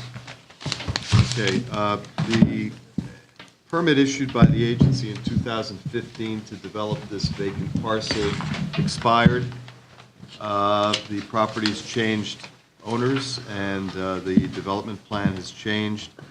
The original approved plan from 2015 include, and I gave you all a copy attached to your staff reports. It basically had the whole lot, lot line to lot line was being modified with retaining walls and other grading and structures. The new plan reduces the amount of disturbance. It leaves this rock outcropping here on the west side and the associated wooded slope. It also, as with the original plan, there's a narrow buffer around this watercourse segment that cuts across the northeast corner of the property. So they've got a house driveway coming back. This is a porous motor court with some detention galleries underneath, and an infiltrator system in the front with a level spreader. see. The applicant provided a environmental assessment that included 5 mitigation measures. I detailed these in the staff report. I think all of these are very, good recommendations. The Japanese knotweed is going to have to be controlled very carefully, though, whether it's sprayed or just excavated in the course of doing the grading for the house and the driveway. Let's see. Reinforced silt fencing around the northeast and southern edges of the property is appropriate in this site because it is very steeply sloping west to east. Now, my recommendation was to issue a permit pending DPW comments, and those were submitted. It looks like they were submitted before the staff report, but I didn't actually get them in my hand until after. And they, Mr. Marucci did make what I think is an important point that, and I gave you a copy of this as well with your staff report, that there's more impervious coverage, even though there's less site work, there's more impervious coverage in this plan. Particularly, or it's being driven by this driveway running around the whole side of the house to the back. And he questions whether alternatives exist that would bring the driveway straight into the house. He's also made some comments about the drainage, needing some more information, test hole data, things like that. Some of these things could be handled post-approval if necessary. But in conversation with him, he also mentioned that having this system here is actually going to run off this way rather than maybe hooking around toward the water course. So I think there's some outstanding questions. Maybe Mr. DeAndrea can address those this evening, in which case there are conditions of approval. Okay, thank you, Bob. Welcome. Well, Scott made an observation about the increased coverage, which is true, but I would ask the agency to focus for a moment on the development plan that was approved by Scott previously and then subsequently approved by the agency. You can see the number of walls that have to be constructed in order to bring the driveway in to the front of the house, given the slope that comes across the property. You'll also notice that in the southeast corner, the drainage is completely off-site, unchecked. So there's not a significant difference from what we're proposing than from what had been previously approved. The difference in coverage is about 1,300 square feet. We're proposing to create permeable pavement in this southeast corner so that we can assimilate the water into the ground. We also have a set of galleries in the front to take care of the front of the house. So we've actually made this 100% compliant with the drainage manual, and we are also treating all of the runoff from the site. So we're 100% lid design. And we agree that we need to dig another test hole in the southeast corner to satisfy the comments from DPW, but we're confident that that can be done. The owners, the applicants are here, Vicki and Jack DeLuca are here. They also have family to the east side, so we're fully aware of the potential impact on the downstream property, so naturally we're going to be very careful on that design. This design is prepared to minimize the amount of earthwork. As you can see, we only have one wall on the westerly side of the proposed driveway, which is designed to take advantage of the drop in elevation so that the owners, for their more than one car and a couple of collector cars, can actually be put in underneath. So it works well for their desires and purposes with the minimal amount of earthwork. Being that this is a ledge outcrop, we feel that we can minimize the amount of work even along the ledge because of this material. By drilling and removing it, we can do a lot less. So you can just compare the two plans. You'll see how, in spite of the fact that there may be more coverage, it's a much cleaner plan with a significantly less amount of site disruption. And again, I just point to the focus here in the southeast corner. While we're treating the water in the southeast corner, runoff on the approved plan was completely off-site on a steep slope. We believe that's better. I'd love to see the agency give us the approval. You know we're going to be able to satisfy DPW one way or the other. We have to dig a test hole in the immediate area of that. There's a sloping topography there. We plan to build a wall, so we'll have the depth that we need above the soil condition that he's concerned about. I'd like to also point out, in response to a comment from Mr. Clausy, there's no activity being proposed along the northeast corner where the wall will remain. On the easterly side, however, the intent of the owners is to repair that, reconstruct it so that it looks good for family on the other side, and also to replant the hemlocks, which are beyond their useful life. Okay, I would just say that if the agency decides to issue a permit tonight, that if in the process of implementing this plan, they decide they need to do something to this wall along the water course, they'd have to come back in for a permit, because that's going to be a major Right, project. we appreciate that. That's why we're going to do everything possible not to do anything there. Just the easterly side, we'll work our way away from this stream and repair the existing wall. We had submitted photos to show the condition there. We're aware of that, and we had discussion with Bob, so we're resigned to keeping it as it is. Okay, thank you. Questions for Mr. DeAndrea? Should note that members Jim Rogers, Norma Curran, and Alan Rossi were at the site. Okay, excellent. Thank you. Okay, would someone like to make a motion on this application?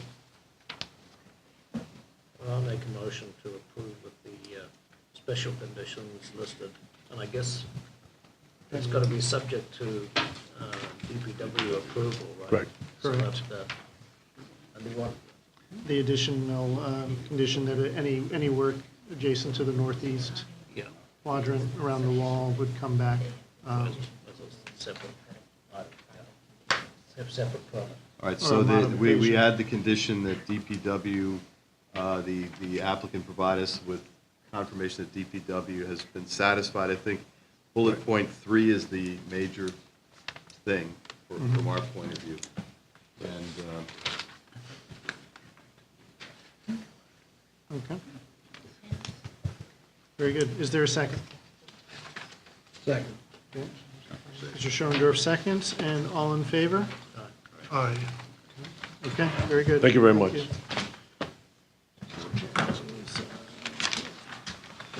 Okay, next, 37 Baldwin Farms, right? Is that still yours? Oh, that's why there were circles on there. I was like, I wasn't writing circles on my agenda. Okay, sorry about that. No. 30, next is application 2018-022, 37 Baldwin Farms, North, Rocco v. DeAndrea, for 37 Baldwin Farms North LLC, for construction of residential additions, retaining walls, and septic system 25 feet from wetlands. Mr. Clausen, please. Members Rogers, Perlin, and Rossi were to this site as well. Okay, thank you. all right, I recommend the agency delay this, and I'm going to give you a few reasons. The plan involves a tremendous amount of filling behind the house. Part of that is required for the permit septic system they need to install, but a good deal of it appears to be related to increasing the usable recreational landscape area for the residents.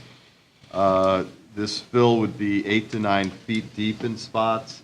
The retaining wall that they want to construct, which comes to within about 25 feet of the wetland edge, is 8 feet high in places. Sorry, can we keep our conversations down, please? Thank you. So the, that's going to entail a fairly significant footing, I would think. I mean, it's a tall, big wall.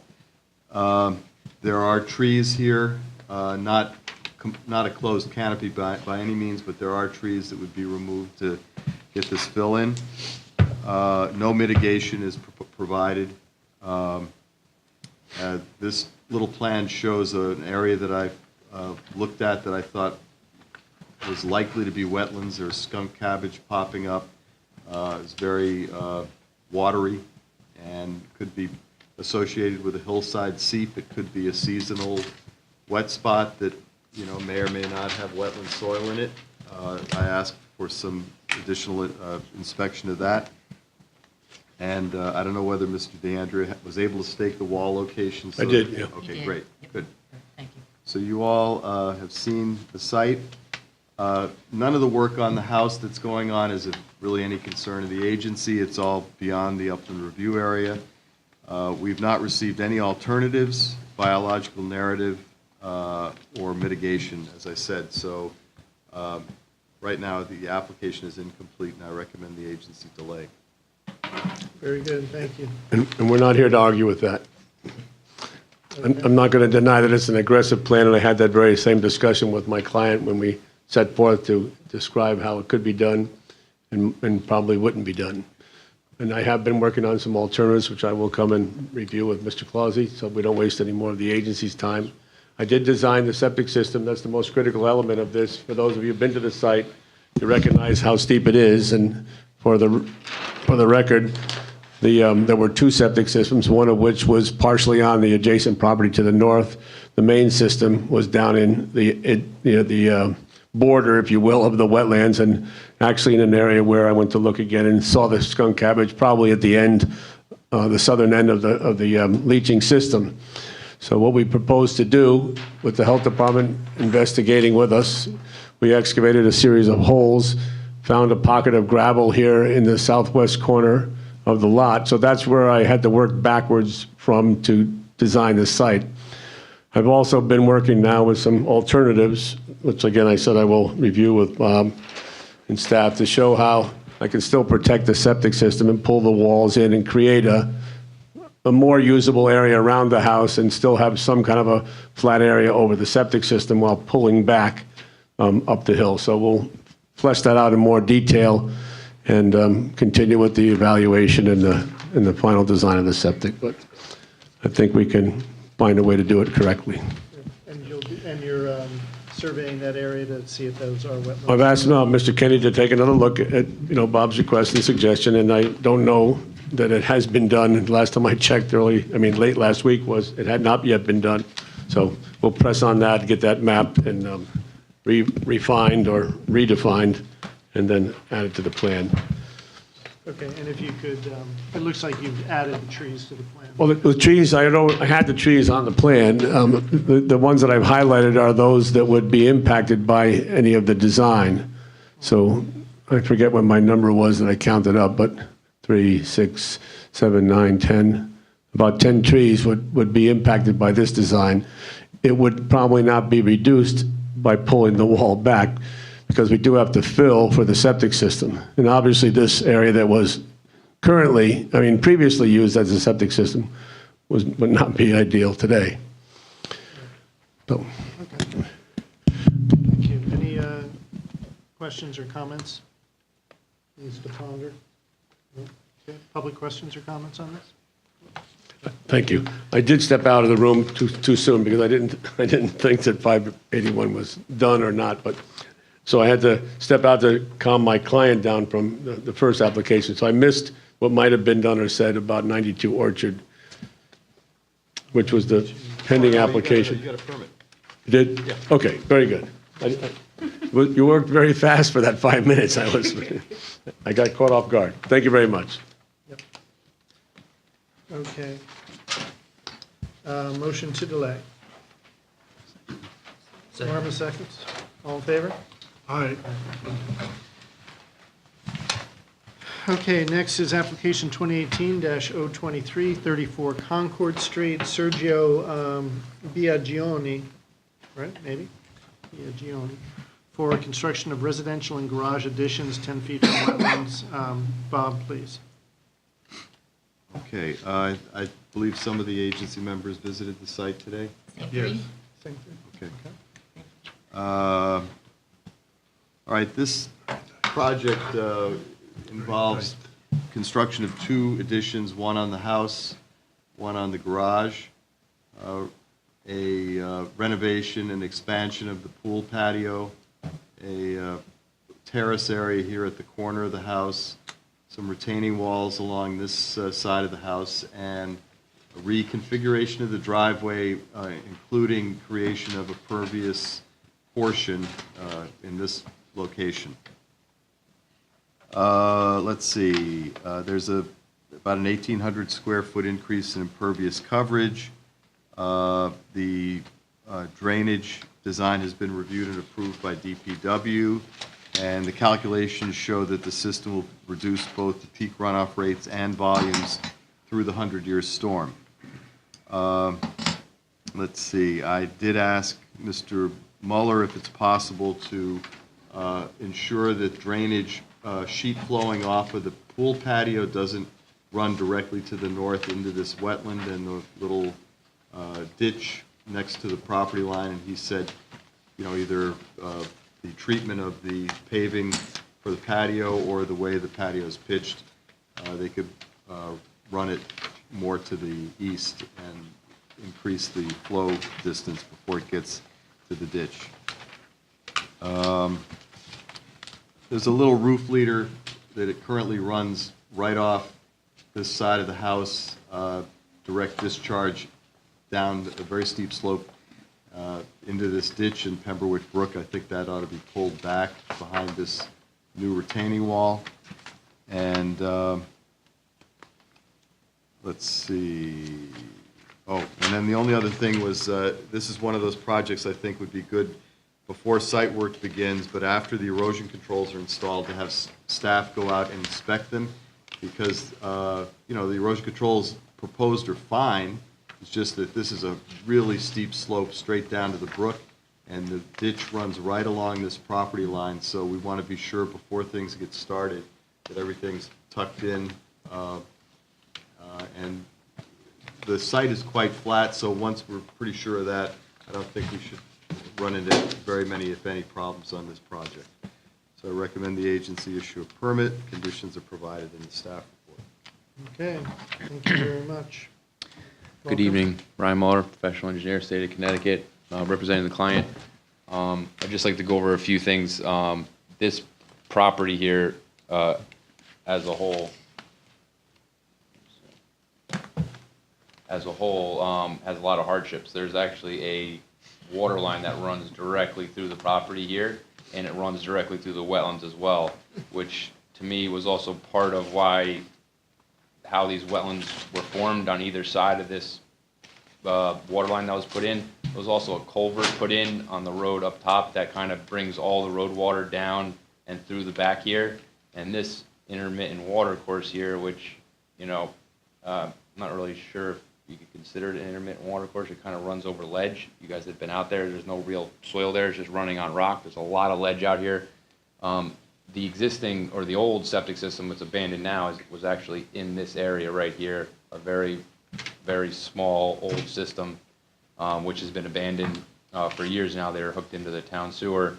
This was the only area for drainage mitigation that I could come up with the high ledge in this area. It was very difficult. This area I wasn't comfortable with putting any type of drainage here just because of the close proximity to the steep gorge that's there. I didn't want anything to overflow and run off and create massive erosion problems. So the only thing being changed in this area are these grade plane walls, which will actually help runoff not be as steep ripping down this slope here and coming down from this area here. And these walls are basically only implemented just because of the grade plane regulations for the building department. The pool we're planning on just redoing the pool patio, creating a minor expansion here because there's this beautiful Japanese maple here that we really don't want to disturb. It's a very, very nice tree. It has a large canopy too, so any type of expansion on the patio in this direction. So this area was basically the only area we felt viable that we could even expand the patio to put some lawn chairs there. Also too, the sun rises across this way, so you get the afternoon sun in that area. We will need, and we might have even gotten a variance for this garage addition here. Both additions are in the front of the house away from the wetlands. The only real disturbance is going to be around the pool. And like I said, this wetland area was basically man-made at the time they implemented the road up top. and directed all the water straight down to the gorge. And the reason why they didn't pipe straight down to the gorge is because of all the ledge. They weren't going to pipe through that. And as far as the roof leader here, I mean, we're not doing anything really to this area of the house. I'd like to be able to keep the existing roof leaders as they are. I think the less disturbance on those, digging them up, I mean, you know, they're working right now. The client also wasn't sure about one of the special conditions says no pool backwater may discharge into adjacent inland wetlands or watercourses per the health code, which is currently this pool has a backwash somewhere. We don't know where it is, but the plan is to just redo the inside of the pool and the patio. There's no real plan to redo any of the mechanics or any way that the pool functions as of now. So I don't know where that overflow goes. We're kind of just hoping to keep it. Well, it's part of the health code, so you have to comply with the health code. Okay, We're just so bringing that to your attention. Okay, so if we find it, or we have to.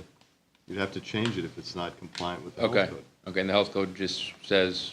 Exactly what it says here. I mean, is. Okay, just shall not discharge the intermittent water course. You have Okay. to do a system that doesn't direct discharge with backwash. Okay, that's fine. That can be accomplished. Just explain, I mean, right now there are a lot of, gutters that are being put into pipes and pushed over the wall down into the streamers. Are you saying you're going to leave those, or are you going to put these splash pads and have it dissipate, or what's? Well, to meet the drainage manual, we weren't required to do anything to the existing building. Basically, I'm mitigating the increase in impervious. I'm actually mitigating a larger area of impervious than just the 1,800 square feet. Touch any, because I mean, from the house, there's at least 2 gutters. The whole house discharges into the gorge, yeah. Yeah, goes up, and then there's And another. so does the whole street up above, too. Yeah, and then there's a black pipe on the eastern side of the house. Yeah, right here. What the hell is that? That's an old roof leader pipe. In the 1970s, the house used to come straight across here. They added this addition, and that pipe was an old pipe that used to connect this roof leader to this roof leader that led out. I mean, it would be very nice to be able to. Is there a do way s- to eliminate the direct discharge of the roof to the water course? I think even if you put a splash pad here, you could potentially cause erosion on the property here, which will then wash off into the brook. See, my thing is that this whole area right here is basically ledge. The whole gorge is basically rock and boulders and ledge, so there's not much erosion, so the water runoff really doesn't affect much. It's been going that way the house was built in the 50s, so it's been going that way since the 50s. There's, closer to the Japanese maple, there's outlet pipes on this side, I'm sorry, on the east side of, The tree? yep. Right There's, here? it looks Are like they the- stand pipes? No. Looks like the gutters from this corner here come out here. Yeah, they probably do that, yeah. So, scour issues aside, for Uh-huh. bedrock, you still have issues associated with thermal pollution, and you don't get the infiltration. So all is kind of missing that direct discharge. We can disconnect this leader here and put a splash pad there. As long as I can get this grade to be flat enough here, which I think we probably could. It's just this area back here that I really don't want to, I'd rather not. Because it would end up just draining down into that pit, that one. Yeah, I just, my grandfather used to tell me, if it's not broke, don't fix it. So, I get what you're saying, that the water coming off the roof in the summertime is a lot hotter, and it's a direct discharge. Back over here, we could do a disconnect here to get a little additional flow over the lawn here. I don't think that will affect much. From Sergio, the owner's perspective. I'm sure he'll want to ask a couple questions, so I'll let him in a minute. But if there's any other, we can definitely accomplish that. The other thing is, whether you can add any protective plantings along that right-hand side edge. because it drops off very quickly into, I know it's just a stream, it's a stream. Right here? Yeah, but there were also some composting residue there. That can actually be removed. I think there's actually a low wall that is proposed here to hold, just the grading all blends in, but there was a low wall proposed there. I think it's the PDF's pretty crappy. That is meant to hold back, because he's been having issues with, when it rains hard, the water coming off the street up top here really floods this area. And this stream here runs along ledge, but it does, when it fills up, it does run and grab some of the soil from his property, and it slowly has been eroding this area of his property here. So he's trying to stabilize this. That's also why he's probably not in favor of discharging roof leaders, because he's afraid of the erosion, because he's been living there 15 years. And he's been having to put dirt back there constantly after large storms. It just seems like it's an opportunity to fix it. And, composting is great. But, He can definitely plant. I'm sure he'll plant. I only added plantings to this area here because I felt this was we were disturbing this actively, so I felt, I felt he was going to do that anyways. I'm sure he will plant plants here, and that's something that I can go over with staff for final construction drawings we can show. And then if they're going to do composting, which is, a fine thing to do, at least do it somewhere where it's contained, Oh, properly, of course. So, but that whole edge there is very problematic. Yeah. For the reasons you stated, yeah. So, Joe, if there's like a sitting wall type It's a freestanding wall. All the grades, all the contours match in, so it's not retaining anything. So, Joe, if there's a wall there, is that sufficient, or you'd like a wall and plantings, or wall plantings on the extreme side? Just want to be clear. Well, I think it should be both. It should be both, really. Okay. Ideally, you want to have a stable wall there that protects them, and then some planting around there which would help. Clean up that.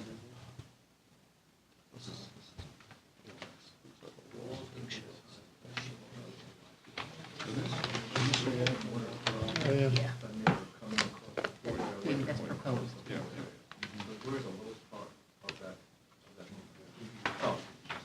Hi, good evening. Sergio Biagioni, I'm the owner of the property. It's quite a tricky property. I don't know if you've been into the property. It's got lots of issues when it comes to our construction project.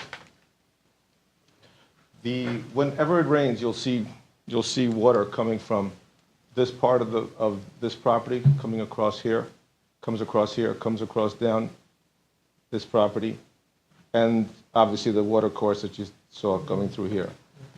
By keeping our gutters going directly into this water course, it's keeping our property from eroding. So if I do more work on that property, I don't know how else we're going to get rid of the water, unless you can stop it from coming all the way from Bender's down, because we're the lowest point before the gorge. So we were going to put a wall up just to keep the dirt from going back, but I'm wondering if something else that can be done for all the water coming from all the other properties. Well, you have a ditch running, it's like a curtain drain running along your property line. I mean, that's, in smaller storms, that must protect you. And, you're downhill from a large watershed, that may be the larger storms, you may have to live with it. As far as the roof leaders, I mean, you're building a patio here, a terrace. Maybe your engineer could consider putting a dry well under there or something. Run the roof leaders right in there. But not close. I'm just saying. That's adjacent to the foundation wall of the house, right? Is that what you're proposing, underneath the patio? No, or to the right? What I'm proposing is splash pads. And, what was it? Not so long ago, every house in town had splash pads. Nobody piped their roof leaders. And, you could,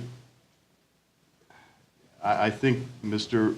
Muller's suggestion that keeping this roof leader pipe, because it's an issue, there is this low spot here that runs right into your basement.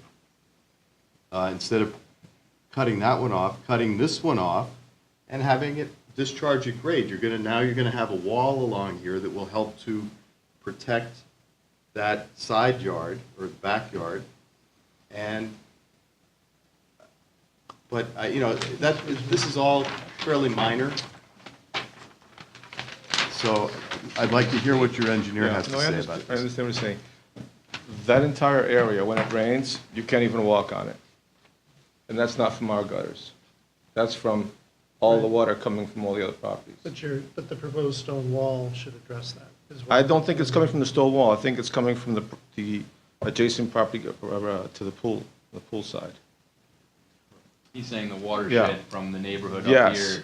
here, during, rainfall, it all accumulates in his flat area here before it meets the gorge, because this whole area is all... That's a high area right there to the left, It's very yeah. hilly, so it ends up slowing down here, and it soaks in his lawn right here where the septic used to be, because it's very permeable soil, so it doesn't just flow right over, it'll soak his lawn up, so when his kids go out the day after a rain, it's, 2 or 3 days, it's yeah. squishy out there. So I'm afraid that if we put our gutters into that as well, I'm going to create an even bigger problem. And all the water is being, it's coming from benders, it's coming from deep gorge. I mean, it's all flowing into this gorge, right through there. And it is a tricky site to work on, and I think that's why they did it that way. So what happens to the pool when it's raining that way?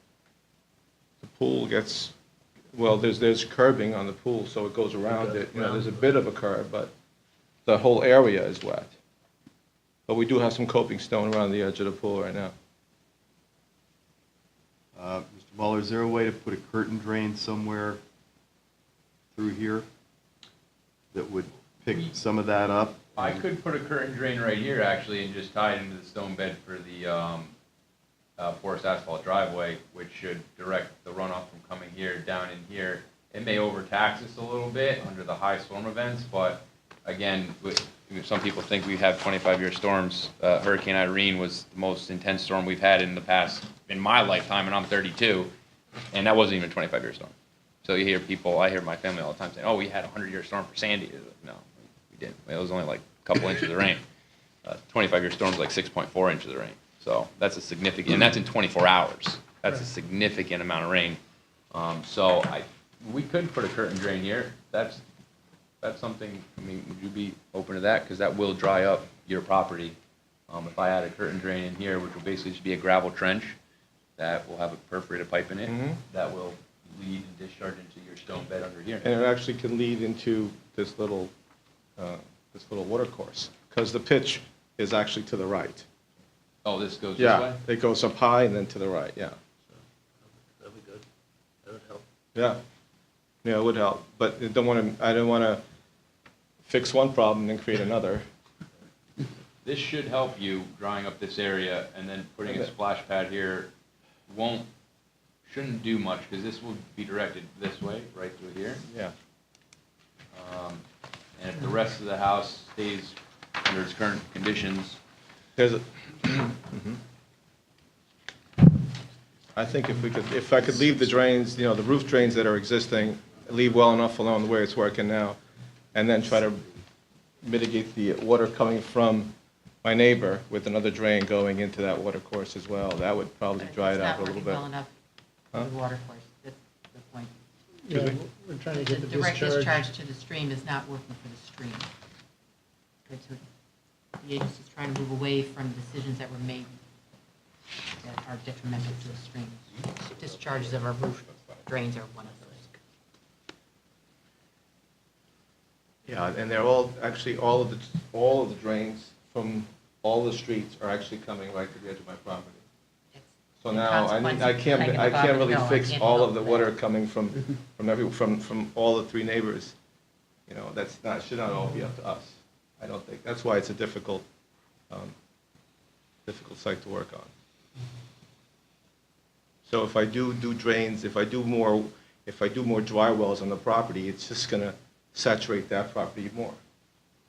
And I think the way to stop that is to stop water coming onto my property from all the neighbors. If everybody had done this back in the day when it was to be done, it would be That's why great. we But now have it's all falling on one- us, which Now- just doesn't seem fair to me, you know? Every property that comes in is required to try to turn back Yeah. those decisions. But I'm So, also, but again, I nothing to do have, I with have many present other properties affecting mine, When they which come I in, think is we'll the hardship get that after I'm them too. featuring with this. So I don't think they're going to, because they're not going to do anything. They've been there for 12 years themselves, and they're not doing anything. And the person behind me is Rhoda, Deep Gorge. That portion of his property, which is directly behind mine, is part of his 1 acre zoning, and if he's on the other side of the gorge, he doesn't go there at all, so he's never going to do anything there. So no one's ever going to do any mitigation for the water that's going into the gorge. Are you going Well, to you keep are. the hedge that's You on are. the You're other gonna side of the pool? Detain the 100-year storm, which is great. So that's a plus. If you get a curtain drain on the other side of your pool, that's going to help you. And so that's great. But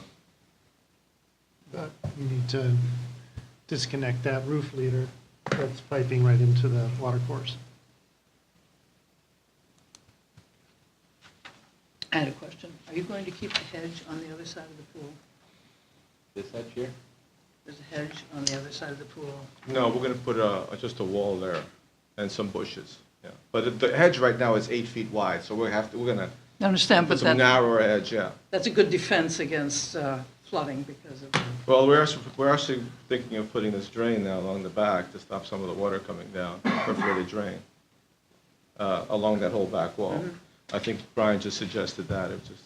Yeah, I think that, well, Bob actually suggested that. That was it's a very good idea to help mitigate. And I think that if we do implement that, which I think we should, that would be, an additional cost, but not, I think it would be worth it for you. I think it Yeah, would but definitely again, dry that's up. low, I mean, the hill just goes right to the So to the pool area. that was Bob's great free advice, but really the price for that advice is disconnecting that roof leader that discharges straight into the water course. They all go into the water course. The one Yeah, we he wants to talked about. disconnect this one and have it go to a splash pad. And the other ones to the bottom as well? No, this one we can keep, because this Okay. is, Okay. it Yeah, could we're be just talking about that detrimental. one corner. Just this one corner here, Okay. which, Well. I think, I think since you're intercepting all that other water, you'll be okay. yeah, I think that if you put this curtain drain here, I think this should drive your yard even with this here. Great. This will have a short, it will be better, it'll be a better scenario, but it still will be Okay. short, so. Good, Okay. okay. Okay. Any other My questions? expectation is the curtain drain is at the applicant's discretion. It's Correct. not part of the permit. Correct. Okay. So based upon that, would someone like to make a motion? Want to give that a shot? Well, I want to add something about our composting, if you saw right there. We've been there for 12 years, and for 10 of those years, we've got raccoons actually ingenious ways of taking apart our garbage. But for the last 2 years, we've been putting our food scraps, edible food, some leftover chicken or some, and we have had our garbage cans haven't been tipped over in 2 years. So we're actually trying to help, and we also feed all the birds there. My wife feeds them 24 hours, 24. Don't put it at the water course, though. No, it's going right, that's all actually the erosion, there's gonna be a wall there, and we're gonna keep everything within our property. Okay, excellent. So to the standard conditions, we need to add disconnecting. No, the standard, special condition 1 had the northwest leader being disconnected. I just Oh, changed that to okay, yeah, north. It had northeast, make it northwest. This one. That's it, So it should be the northwest, right? west. Okay. And that's all we're gonna do? That's it. Okay. Great. So a motion to approve with the standard conditions, modifying special condition 1. These plans shall also show the roof leader from the northwest corner of the house, daylighting to a point above the proposed northeast. You can cut out that retaining wall bit, because they're gonna just Discharge to a. do a splash pad at grade. Yep. Yep. From the northeast corner of the house to a splash pad, right? Yep, at grade. Second. Okay. Okay, let's hear a second, all in favor? Aye. Oh, wait. Did you, your comment before about plantings, letting that go, or you want that there's nothing here about fixing that wall, though, right? Or, Putting plantings in, no. well, I would. Well, there's a go for- planting He's plan going to that's plant the coming. property. Him and his wife, Yeah, they're actually- avid planters. We're looking to do a whole butterfly, plantings So can along we the just back. add another special condition that you have a planting plan that you'll share with these guys, with staff? Yeah, 5 feet adjacent to the wall. Yeah, well, 3 feet. 3, 4. Yeah, we want to keep. He has two boys. He has two boys, there. and they're both in Boy Scouts, so I'm sure they're avid outdoorsmen. I'm Okay, sure they would fair like as enough. much yard 3 as feet. possible. 3 feet. Go play in the wetland. You Okay. go play in the wells. That's good. You got the Good thing wall Elliot as Benton's well. not here. Okay, and Bill, you're seconding? Yes, that? yes, Okay, all in with all favor? those modifications, All I right, still great, second. thank you so much. Great, thank you. Thank you. Okay, 2018-024, 26 Mayfair Lane, Joseph F. Rizzoli, P.E. LLC, for Thomas J. Hegney, trustee for construction of a pool house, patio drainage grading 20 feet from wetlands. All right, Since we all know Tom Hegney, do we need to all recuse ourselves? Good evening, Jim McTighe from Rizzoli Engineering. I have a last-minute environmental assessment report that nobody has seen that I'm going to pass out to you. all right, let me quickly run through this. The agencies issued some recent approvals on the property. All of these activities were in the eastern half of the site. The current application is proposing to build a pool house and terrace next to the existing pool in the southwest corner of the site. This drainage from this 2,500 square foot area would go to a rain garden. There's a very, very nice planting plan for the rain garden. And I did talk to Mr. McTighe about either eliminating or reducing somehow the the liner under the rain garden to allow some infiltration, hopefully into the groundwater, and he said that that's possible, at least for part of the rain garden. So that could be a final construction detail. Let's see, rain garden planting is good. Construction access, the septic lateral will have to be protected. The existing septic leaching fields will have to be protected because they're close to the construction zone. I asked for a biological narrative, which apparently has been submitted. Sketches of alternatives considered were not provided. I think a lot of the question would come, this is a pretty basic water course there. It's like the discharge from a pipe that runs down a stone-lined drainage way. So the agency may decide that alternatives in this case are not something that they need to see. I did not provide conditions of approval. The conditions of approval would be quite standard. The special conditions of approval would be final construction plan. We'd need the drainage to be certified and a note to be put on the land record so that it would be maintained and inspected every 5 years by an engineer. Things like that. We need an as-built in this case to make sure that the thing was built as proposed and not anything more. So I don't know how comfortable the agency feels and whether you all are going to want to see alternatives, but Mr. McTighe is here to discuss it this Okay. evening. So I have Tim Welling here with us tonight, who prepared the environmental assessment report and has been out to the site. And in a nutshell, there's no impact to the site from the proposed activities. Tim is recommending, apparently, a lot of this has been maintained as lawn. And as Bob was saying, in this wetland, there's not a lot of vegetation. I don't think there's any wetland plants at all, Tim was telling me. So Tim's recommending that we provide a buffer area with some additional plants around the wetlands, and we don't have any problems with that at all. And we did have some discussions with Scott Marucci regarding the rain garden and removal of the liner. He really only wants the liners when you're violating the modeling. So in this case, we have a high ledge profile on the northern side and then Ringewood Field. So we'll take the liner out altogether.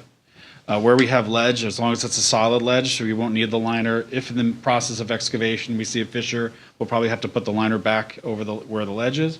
But where we're filling, we can remove the liner and get some infiltration at the rain garden, in addition to any water that will come out of the level spreader. So because there's no impact to the wetlands, we don't see any reason to present you with any alternatives. Do you have any questions?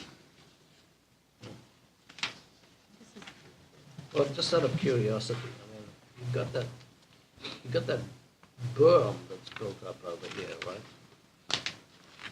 What are you looking at here? There's that semicircular berm. There's a semicircular. The rain garden? No, to the. This here. No, it's between. Northwest of the, pool house where and the pool house is property gonna go. line. And there's a. Here? It's up here, Jim. Oh, that's an existing condition. Yeah. Yeah, that's an existing condition. This site was developed in the 20s. And so there's a water course, there's a series of piping through here. There's a pond here. Yep. And there's a drain line that runs down through here and then feeds to the wetlands. I think because of certain storm events in the past, someone has created this berm in this area, and as part of the previous application, we enhanced it to help slow the water down. When we get storm events that exceed the capacity of these pipes, because they're all different sizes. But then you've got a big drain hole right in front of the berm. So where does that go? Well, all of this, there's an outlet from the small pond here that's coming down to the drain line into the wetlands here, and there's another one that comes down from this direction, intersects here, and then they converge and come down into the wetlands. All existing conditions. We're not changing any of that. And then what happens, where does the pipe, so it's okay for the pipe from the pool, which I guess is the pool filter, goes in through the berm somewhere to somewhere? No, there's the pool equipment currently is in the middle of the proposed pool house. Yeah. And so we're going to be moving that as part of this. Okay, so it'll be code compliant. Yes. Get it all fixed. And there's no basement in the pool house.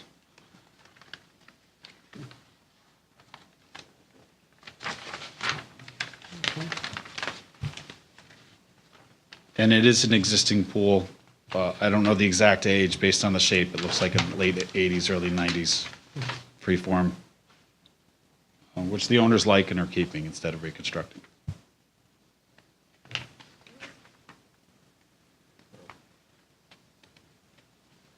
Okay.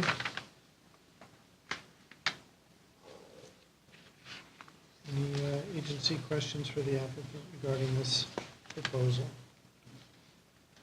No? Public questions or comments? Thank you. Very good. And we would agree to all the special conditions that Bob mentioned. Okay. So the applicable normal special conditions, in addition to the Standard. Okay, standards. very good. Does, take a shot at the motion on this? Motion to, oh wait, we've got- You don't have to motion. okay, motion to approve with the typical standard conditions, and we don't have any, And the applicable special conditions. and any applicable special conditions. We don't have any special conditions. Okay, very good. Is there a second?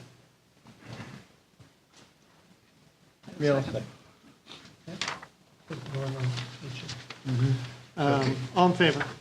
Aye. Okay, thank you. Thank you. Okay, 2018-025, 88 Conyers Farm Drive, Joseph Rizzoli LLC for the AFSF Family Trust for construction of a pool house, walkways and septic system 45 feet from wetlands. Right. understand folks went out to the site today, and you know, on paper, this is a pretty straightforward application. You've got an existing pool, a little bit of a patio coming off of the tennis court, a little patio around the pool, and the applicant wants to tear that pool out, build a new pool, and a pool house that will serve both the tennis court and the pool, I guess. Wetlands on to the east and the east here, and the west. These are high-quality wetlands, drinking water supply, watershed. The activities are all in the watershed of the western wetland. There's a dividing line, kind of runs just along the left side of the tennis court.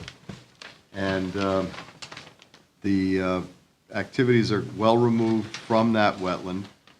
Part of this application included a septic system for the pool house that was proposed to the north of the main house. And to handle the drainage, they were proposing a rain garden up there. Let's see. DPW and staff raised some concerns about the rain garden. It requires the removal of a number of trees. This is a slope above this high-quality wetland. Ed Pollack, who the agency hired as a consultant back in 2015, did an aerial survey of the town, or reviewed the aerial photos of the town, and identified one of the ponded areas in this wetland as a potential probable vernal pool, and I think it's probably likely to be. So, you know, you've got the 100-foot vernal pool envelope that we want to protect around that, which does intersect that rain garden.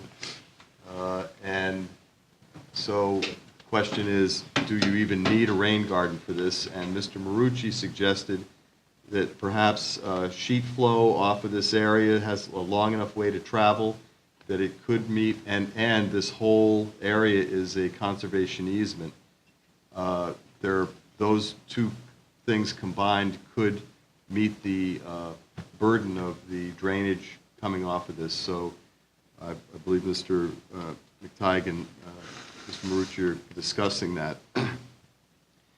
The second thing is to the south of the tennis court. When staff did their recent inspection, a ponded area was observed. I asked Mr. McTighe to have Mr. Welling go back and take a look at that, and understand that Mr. Welling maybe thinks it is some sort of a water course, I guess you'd call it, or maybe it's got wetland soil in there too, I don't know. It's got a little bit of both. It's got wetland soil around the edges, and it certainly could act as a vernal pool. Now, could it have been created when they built the tennis courts? That's kind of what my feeling is after I went back and looked. My initial assessment, it was dry and frozen in January I went in, but it certainly has some, as the melt has occurred. It's very shallow rock. That's probably the reason why it actually occurred there. And I think it was created, you know, just for its location. But it's there. It looked to me like when the tennis court was built, it kind of created that low spot, because the property to the south is a little bit higher. Not much, but a little bit higher. Just enough. There's a ledge there. And there's a lot of ledge all over the site. It's a very challenging site. While it's very beautiful, you know, it's a 12-plus acre site.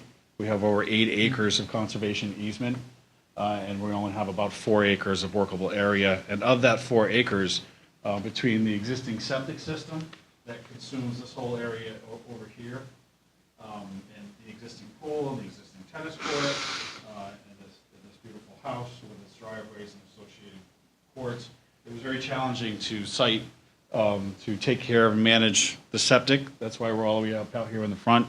It's the best location. It's also drinking water supply, so we have to be 110 feet from any wetlands within any new septic system.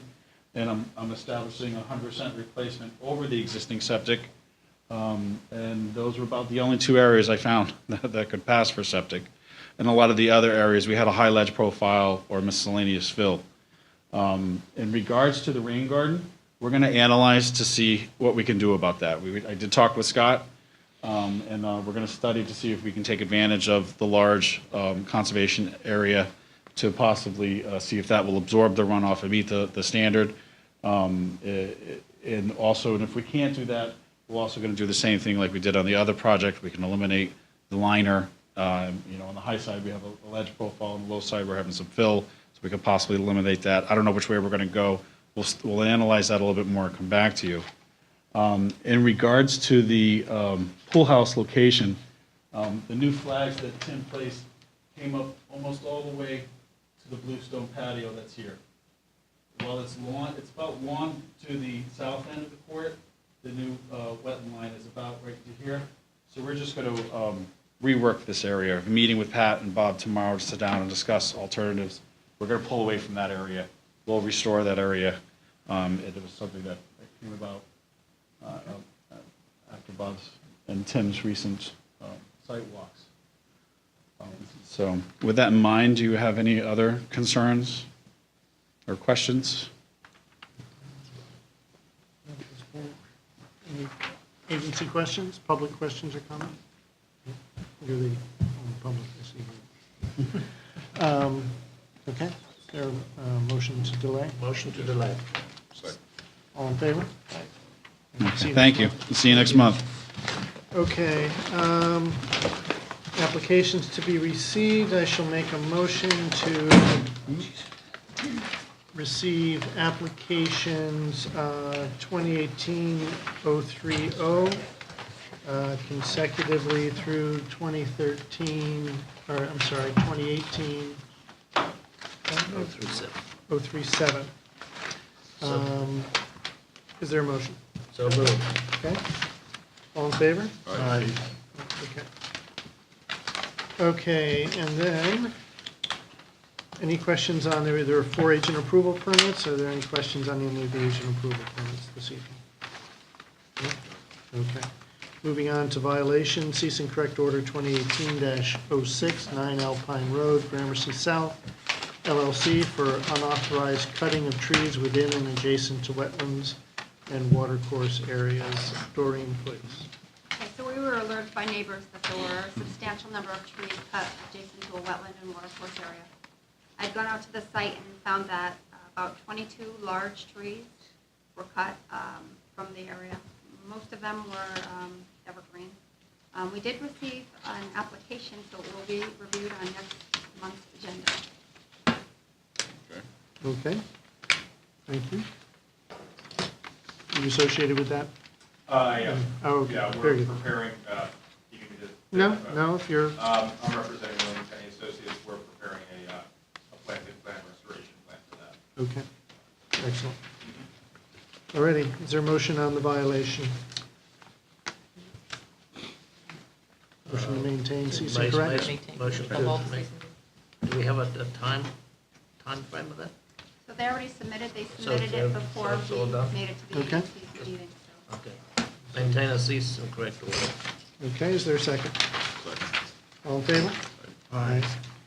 Okay, any other business? No? Okay. Thank you, everyone. We stand adjourned at 9:43 PM.